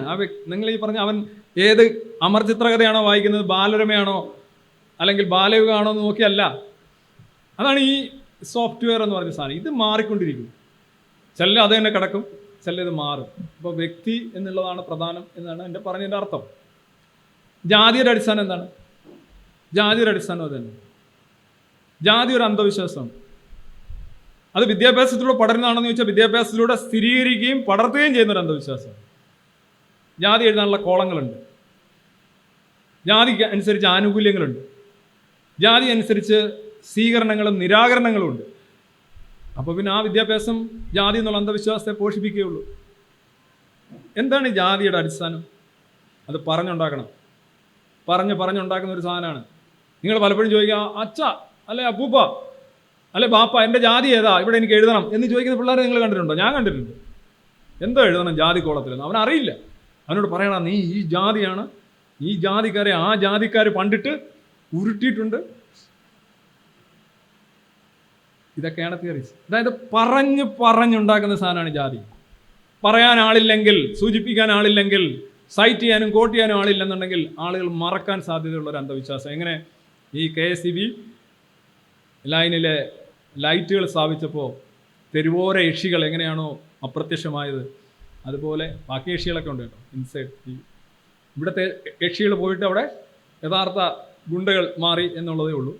പണ്ട് യക്ഷികളോട് പറഞ്ഞെങ്കിലും നിൽക്കാൻ ചുണ്ണാമ്പ് കൊടുത്താലെങ്കിലും അവർ തിരിച്ചു പോകുമായിരുന്നു. പക്ഷേ ഇന്നത്തെ ഈ തെരുവോര ഗുണ്ടകളെ രാത്രികളിലൊക്കെ നേരിടാൻ ചുണ്ണാമ്പിലൊന്നും നിൽക്കുന്ന കേസല്ല. അപ്പോൾ ഞാൻ പറഞ്ഞു വരുന്നത്, ഈ ജാതി എന്ന് പറയുന്നൊരു അന്ധവിശ്വാസം വളരെ ക്ലിനിക്കലായിട്ട്, അക്കാഡമിക്കലായിട്ട്, ഇൻസ്റ്റിറ്റ്യൂഷണലൈസ്ഡ് ആയിട്ട് നമ്മൾ പ്രൊമോട്ട് ചെയ്തു വരും. ഇനി അടുത്തിടെ ഒരു സംഭവം നടന്നു. ഒരു സംഗീത സംവിധായകൻ ഒരു അവാർഡ് നിശ രമേശ് നാരായണൻ. അതെന്താ സംഭവിച്ചു കഴിഞ്ഞാൽ നിങ്ങളെല്ലാം കണ്ടതാണ്. ഒരു നിസ്സാര സംഭവമായിട്ട് എനിക്ക് തോന്നിയുള്ളൂ. പക്ഷെ അത് ഊതി വീർപ്പിച്ച് ഇപ്പോൾ അതിനകത്തെ അവമാനിക്കപ്പെട്ട നടൻ്റെ പേരിൽ ഒരു ആഡംബര നൗക ഇന്ന് പുറത്തിറക്കിയിരിക്കുന്നു. ഒരു ആഡംബര കപ്പലിന് പേര് ആസിഫ് അലി എന്ന്. അപ്പുക്കുട്ട ഓവറാക്കരുത് എന്ന് പറയുന്നതിൻ്റെയൊക്കെ അങ്ങേ അറ്റം പോയിരിക്കുകയാണ്. എന്താ ഇവിടെ യഥാർത്ഥത്തിൽ സംഭവിച്ചിരിക്കുന്നത്? നമ്മുടെ സമൂഹം താലോലിക്കുന്ന പ്രകടമായ ചില അന്ധവിശ്വാസങ്ങളാണ്. ഒന്ന് ജാതിയും മതവും. It was A communal propaganda actually. ഈ ഒരു വ്യക്തി കാരണം കമ്മ്യൂണൽ പ്രൊപ്പഗാൻഡ ആണ് എന്ന് ഞാൻ പറയാൻ കാര്യം എന്താ അറിയോ? ഇപ്പോൾ ആസിഫ് അലി എന്ന് പറയുന്ന നടന് രമേശ് നാരായണൻ എന്ന് പറയുന്ന സംഗീതജ്ഞന് ആസിഫ് അലി അവാർഡ് കൊടുക്കുന്നു. അപ്പോൾ നമ്മൾ ഇക്വേഷൻ എഴുതാണ്, X + Y = Z. എന്ന് പറയുമ്പോൾ ഓരോ ചരത്തിനും ഓരോ വാല്യൂ ഉണ്ട് അല്ലേ? നമ്മൾ ഈ ആസിഫ് അലി എന്ന് മാറിയിട്ട് ആ സ്ഥാനത്ത് ഒരു സുരേഷ് ഗോപിയോ ഒരു ഉണ്ണി മുകുന്ദനോ അല്ലെ വേറെ എന്തെങ്കിലും സോക്കോൾ കൊണ്ടുവെക്കുക. സുരേഷ് ഗോപി ആണ് കൊടുക്കാൻ വരുന്നത്, രമേശ് നാരായണൻ മുഖത്ത് നോക്കുന്നില്ല, എന്നിട്ട് വേറൊരാൾക്ക് വാങ്ങിച്ചു കൊടുക്കുന്നു. സുരേഷ് ഗോപി ആയതുകൊണ്ട് ചിലപ്പോൾ ഒരു വിഭാഗം ബഹളം ഉണ്ടാക്കിയിരിക്കും, അല്ലെ പോട്ടെ ഉണ്ണി മുകുന്ദൻ ആയതുകൊണ്ട് ഉണ്ടാക്കിയേക്കും, അല്ലെങ്കിൽ എനിക്ക് തോന്നുന്നില്ല. പക്ഷേ ഇതേപോലെയുള്ള ഒരു പ്രശ്നം ഉണ്ടാവില്ല എന്ന് ഉറപ്പാണ്. മറിച്ച് ഇദ്ദേഹത്തിന് വരാൻ പോകുന്നത് നിലപാട് രമേശ് നാരായണൻ. എന്താണ് നിലപാട്? പണ്ട് സ്മൃതി ഇറാനി എന്ന് പറയുന്ന കേന്ദ്രമന്ത്രി അവാർഡ് കൊടുക്കാന്ന് പറഞ്ഞപ്പം അവർ ഇന്ന് വാങ്ങിക്കില്ല, അവർ ചാണകമാണെന്നോ അങ്ങനെയുണ്ട് പറഞ്ഞ് അവാർഡ് തിരിച്ചു വാങ്ങിക്കുകയോ കൊടുക്കുകയൊക്കെ ചെയ്ത ആളാണിത്. അദ്ദേഹം വളരെ ചെകുവായിട്ടുള്ള ആളാണ്. അപ്പോൾ ചെകുവായിട്ടുള്ള ആൾ ഇപ്പോൾ വീണ്ടും ഒരുത്തം വന്നു, അവനും ഇതാണ്, അവൻ്റെ അവാർഡ് വാങ്ങിക്കുന്നില്ല. നിലപാട്. അന്ന് വാക്കിന് ഒറ്റ വാക്കേ ഉള്ളൂ, ആഘോഷിക്കപ്പെടാനുള്ള സാധ്യത വരെ ഉണ്ട്, ഇല്ലെന്ന് ഞാൻ പറയുന്നില്ല. ഒരു വിഭാഗം ആൾക്കാർ എന്തായാലും എതിരായിട്ടുണ്ടാവും. പക്ഷേ ഇതേപോലെയുള്ള ഒരു ഭീകരാവസ്ഥ ഉണ്ടാവില്ല. കാരണം ഇത് പോയ പോക്ക് ഈ ആഡംബര കപ്പലിന് പേരിടൽ വരെ മാത്രമല്ല. ഇതിനുശേഷം എന്താണ് സംഭവിച്ചത്? സംഭവിച്ചത്രയുള്ള ഒരാൾ അയാൾ അപമാനിക്കപ്പെട്ടിരുന്നു, അയാളെ വിളിച്ചില്ല ആദ്യം. പിന്നെ വിളിച്ചപ്പോൾ അയാളുടെ പേര് സുരേഷ് നാരായണൻ എന്ന് വിളിച്ചു. പിന്നെ അയാൾ സദസ്സിലിരുന്ന് സ്റ്റേജിൽ കയറ്റാതെ സമ്മാനം കൊടുക്കാൻ ഒരുങ്ങി. അപ്പോൾ അയാൾ ആകെപ്പാടെ കിളി പോയിരുന്നു. ആ കിളി പോയ ദേഷ്യം അയാൾ ഒരു പാവം ഒരു നടനോട് കാണിച്ചു. നടൻ അത് വളരെ നന്നായിട്ട് ഡീൽ ചെയ്തു. അതുകൊണ്ട് പുള്ളിക്ക് അഭിനന്ദനങ്ങൾ കിട്ടി. ഓക്കെ, അത്രയും വളരെ കറക്റ്റാണ്. അതാണ് നമ്മൾ മനസ്സിലാക്കുന്നത്. ഇയാളുടെ ഭാഗത്ത് വന്ന അപമാനിതനായ ഒരു വ്യക്തിയുടെ വെളിവില്ലായ്മ എന്നുള്ള രീതിയിൽ അത്ര ഉള്ളത് സംഗതി. അയാൾ അവമാനിക്കപ്പെടാൻ പാടുണ്ടായിരുന്നോ? ഇല്ല. നടൻ അവമാനിക്കപ്പെടാൻ പാടുണ്ടായിരുന്നോ? ഇല്ല. ഇതേ നമ്മളതിനകത്ത് കാണേണ്ടതുള്ളൂ. നമ്മൾ ഇത്രയും അക്രമങ്ങൾ, ഇതിൻ്റെ അക്രമത്തിനെ കുറിച്ച് ഞാൻ കാണാം. ഞാൻ നിങ്ങളെ ഒന്ന് കാണിച്ചിട്ട് അടുത്തേക്ക് പോകാമെന്ന് വെച്ചാൽ, ഇത് നിങ്ങൾ കണ്ടോ, രമേശ് നാരായണൻ്റെ വിക്കിപീഡിയ പേജിലാണ്. വായിക്കാൻ പറ്റുമോ? വായിച്ചു കഴിഞ്ഞാൽ മറന്നേക്കണം കേട്ടോ, മൊത്തം തെറിയാണ്.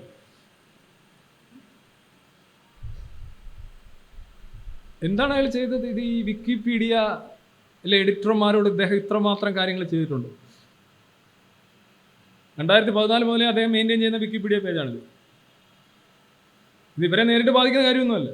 See how things are going. പോട്ടെ, ഞാൻ അതിലേക്ക് പോകുന്നില്ല. മുഴുവൻ തെറിയാണ് ഇതിനകത്ത്.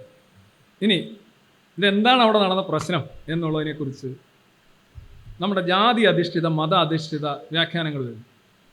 ഒരു ടീം പറയുന്നു ആസിഫ് അലിയിൽ നിന്ന് പിടിച്ചു വാങ്ങിയ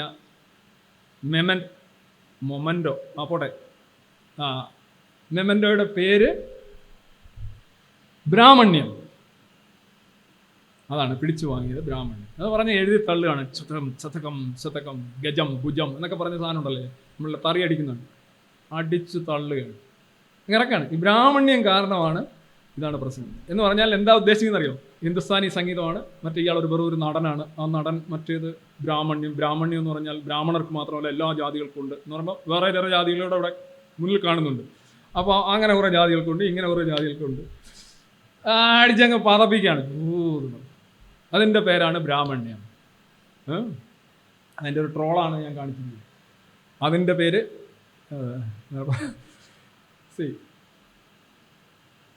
കുറേ കഴിഞ്ഞപ്പോൾ ഇതിൻ്റെ അപ്പൻ ജാതി സാഹിത്യം നടത്തുന്നത്, അപ്പൻ നമ്പൂതിരിപ്പാടെന്നൊക്കെ പറയുന്നത് നടത്തുന്ന കുറേ ടീമുകൾ ഇറങ്ങി പറഞ്ഞു എന്തുകൊണ്ടാണ് അയാൾക്ക് ആ പ്രശ്നം അവിടെ ഉണ്ടായെന്നറിയാം. അതൊരു സോപാന സംഗീതക്കാരനായിരുന്നെങ്കിൽ ആ പ്രശ്നം ഉണ്ടാകുമായിരുന്നില്ല. ഒരു കഥകളി സംഗീതക്കാരനാണെങ്കിൽ ആ പ്രശ്നം ഉണ്ടാകുമായിരുന്നില്ല. പേരിൻ്റെ കൂടെ ഒരു വാലുണ്ടായിരുന്നെങ്കിൽ ആ പ്രശ്നം ഉണ്ടാകുമായിരുന്നില്ല. അദ്ദേഹം ഒരു ദളിതനായതുകൊണ്ടാണ് അദ്ദേഹത്തിൻ്റെ പേര് വിളിച്ചപ്പോൾ തെറ്റിപ്പോയി. യേശുദാസിൻ്റെ പേരാണെങ്കിൽ മറക്കുമോ? ഇല്ലല്ലോ. ചോദിക്കാം, യേശുദാസിൻ്റെ പേരാണെങ്കിൽ മറക്കും. സോപാന സംഗീതക്കാരനാണെങ്കിൽ പേര് മറക്കുമോ? ഇല്ലല്ലോ. നിങ്ങൾക്ക് എത്ര സോപാന സംഗീതക്കാരെ അറിയാമെന്ന് എനിക്കറിയത്തില്ല. മിക്കവാറും നിങ്ങൾക്കൊക്കെ അറിയാമായിരിക്കും ഒരു പക്ഷേ. അതെ, എൻ്റെ കാര്യം എന്നറിയോ, ഇദ്ദേഹം ഒരു ദളിത് സമുദായക്കാരനായതുകൊണ്ടാണ് ഇദ്ദേഹത്തിന് അപമാനം നേരിടേണ്ടി വന്നതാണെന്ന് മറ്റേ വിഭാഗം. അപ്പോഴാണ് ഇവിടെ ഈ മെമെൻറ്റോ ടീം ഞങ്ങളിതെല്ലാം കൂടെ ഒന്ന് കലക്കിക്കൊണ്ട് വരികയായിരുന്നു. അപ്പോൾ കാണാൻ ജസ്റ്റ് ഓപ്പോസിറ്റാണ് ഇവിടെ പറയുന്നത്. രണ്ടു കൂട്ടർ, നമുക്കറിയില്ല ഇദ്ദേഹത്തിൻ്റെ ജാതിയോ മതമോ ഒന്നും ആരും അന്വേഷിക്കുന്നത്, പക്ഷേ ഈ ഗ്രൂപ്പുകൾ ഉണർന്നിരിക്കുന്നു. ഇവരൊക്കെ ഈ സമൂഹത്തെ എങ്ങനെയെങ്കിലും ഈ അന്ധവിശ്വാസങ്ങളുടെ, ജാതി പോലെയുള്ള കടുത്ത അന്ധവിശ്വാസങ്ങളുടെ അടിസ്ഥാനത്തിൽ മനുഷ്യരെ വിഭജിക്കാനോ അവർക്കിടയിൽ ഭിന്നതയും ശത്രുതയും ഉണ്ടാക്കുക, അവരെന്നും അങ്ങനെ കഴിഞ്ഞോട്ടെ, ഇതിൽ നിന്ന് ഒരിക്കലും ഒരു മോചനം അവർക്ക് പാടില്ല എന്ന് പറഞ്ഞുകൊണ്ട് രണ്ട് കുത്തിത്തിരിപ്പുകൾ. ഒന്ന്, ഇത് ബ്രാഹ്മണ്യം രണ്ടാമത് പറഞ്ഞവരുടെ വാദം അനുസരിച്ചാണ് ആദ്യം പറഞ്ഞവർ ചെയ്തത് അല്ല എഴുതിയത് തെറ്റാണ്, മിതമായ ഭാഷ പറഞ്ഞു, ബാക്കിയൊന്നും ഞാൻ പറയുന്നില്ല. മറ്റേതാണെങ്കിൽ ഇവർ പറഞ്ഞതനുസരിച്ച് മറ്റവരും തെറ്റാണ്. നമുക്ക് പറയാൻ കഴിയുന്നത് രണ്ടുപേരും ചെയ്തത് ഡാഷ് പണിയാണ്, മതപ്പണിയാണ്. ഒരു കൂട്ടരെ ഇതിൽ ജാതി കണ്ടെത്താൻ പ്രേരിപ്പിച്ചെങ്കിൽ ജാതിപ്പണിയാണ് മറ്റൊരു കൂട്ടരെ ഇതിൽ ജാതി കണ്ടെത്താൻ പ്രേരിപ്പിച്ചതെന്ന്. ഇവരെല്ലാവരും സമൂഹത്തെ തലങ്ങും വിലങ്ങും കീറുകയാണ്. വെർട്ടിക്കലി ഹൊറിസോണ്ടലി ഈ സമൂഹത്തെ വിഭജിച്ചുകൊണ്ട് മുന്നോട്ട് പോകാൻ ശ്രമിക്കുകയാണ്. അത് ഈ ഉള്ളവനും ഇല്ലാത്തവനും പോലെ ഉള്ള പ്രശ്നമാണിത്. മനസ്സിലായി? ഈ മനുഷ്യരുടെ അസംതൃപ്തിയിൽ, അവൻ്റെ ആശങ്കകളിൽ, സംശയങ്ങളിൽ, വിദ്വേഷങ്ങളിൽ, ലീനിങ്സിലൊക്കെ വെച്ചുകൊണ്ട് നിങ്ങൾ എന്തെങ്കിലും കൃഷി നടത്തുകയാണെന്നുണ്ടെങ്കിൽ ആ കൃഷി വളരെ മോശമാണ്. ഇതാണ് പറഞ്ഞ. പക്ഷേ ഇത് രണ്ടു കൂട്ടർക്കും കലങ്ങാത്ത അവസ്ഥ വന്നു. ഇനി വിദ്യാഭ്യാസത്തിൻ്റെ ഇന്നത്തെ ഒരു അവസ്ഥ, പൊതുവിൽ ഞാൻ ഇന്ന് കണ്ട ഒരു അവസ്ഥ പറഞ്ഞുകൊണ്ട് ഞാൻ എൻ്റെ അവസാനിക്കണം. മഴ അവധി നൽകിയില്ല. പത്തനംതിട്ട കളക്ടർക്ക് കുട്ടികളുടെ അസഭ്യ വർഷവും ആത്മഹത്യാ ഭീഷണി സന്ദേശം. നമ്മുടെ വിദ്യാഭ്യാസ രംഗത്ത് ഇന്ന് നിലനിൽക്കുന്ന ചില അവസ്ഥകൾ, അവധികളെക്കുറിച്ചും പഠനത്തെക്കുറിച്ചും. അപ്പോൾ ഇവിടെ ആദ്യത്തെ ഈ പ്രസ്താവനയിലേക്ക് തിരിച്ചു വരികയാണ്. എത്ര കറക്റ്റായിട്ടുള്ള കാര്യമാണ് അദ്ദേഹം പറഞ്ഞത്. അധ്യാപക സംഘടനകൾ ഇത് തിരുത്താനും അന്ധവിശ്വാസം പടർത്തുന്ന അധ്യാപകരെ കണ്ടെത്താനും ശ്രമിക്കണം. അധ്യാപകരുടെ കാര്യത്തിലെങ്കിലും ഇങ്ങനെയുള്ളൊരു ശ്രമം എല്ലാ വിദ്യാലയങ്ങളിലും ഉണ്ടാകണം. മുഖ്യമന്ത്രി പറഞ്ഞ ആ കാര്യം. അതുപോലെ തന്നെ 10ാം ക്ലാസ്സിലെ വിജയം വലിയ തോതിൽ കൂടിയിട്ടുണ്ട്. അതിൽ ഗുണനിലവാരം സംബന്ധിച്ച കാര്യം ചർച്ചയാകുകയാണ്, അതുകൂടെ പരിഗണിക്കണം. അതുകൊണ്ട് മൊത്തത്തിൽ ഈ ഒരു പ്രസ്താവന നിങ്ങൾ ഞാൻ പറഞ്ഞായിട്ട് എടുക്കേണ്ട, മുഖ്യമന്ത്രി പറഞ്ഞെന്ന നിലയിൽ നമ്മുടെ സമൂഹം സ്വീകരിച്ചിരുന്നെങ്കിൽ വളരെ നന്നായിരുന്നു എന്ന് പറഞ്ഞുകൊണ്ട് ഞാനിവിടെ അവസാനിപ്പിക്കുകയാണ്. എല്ലാം താങ്ക് യു.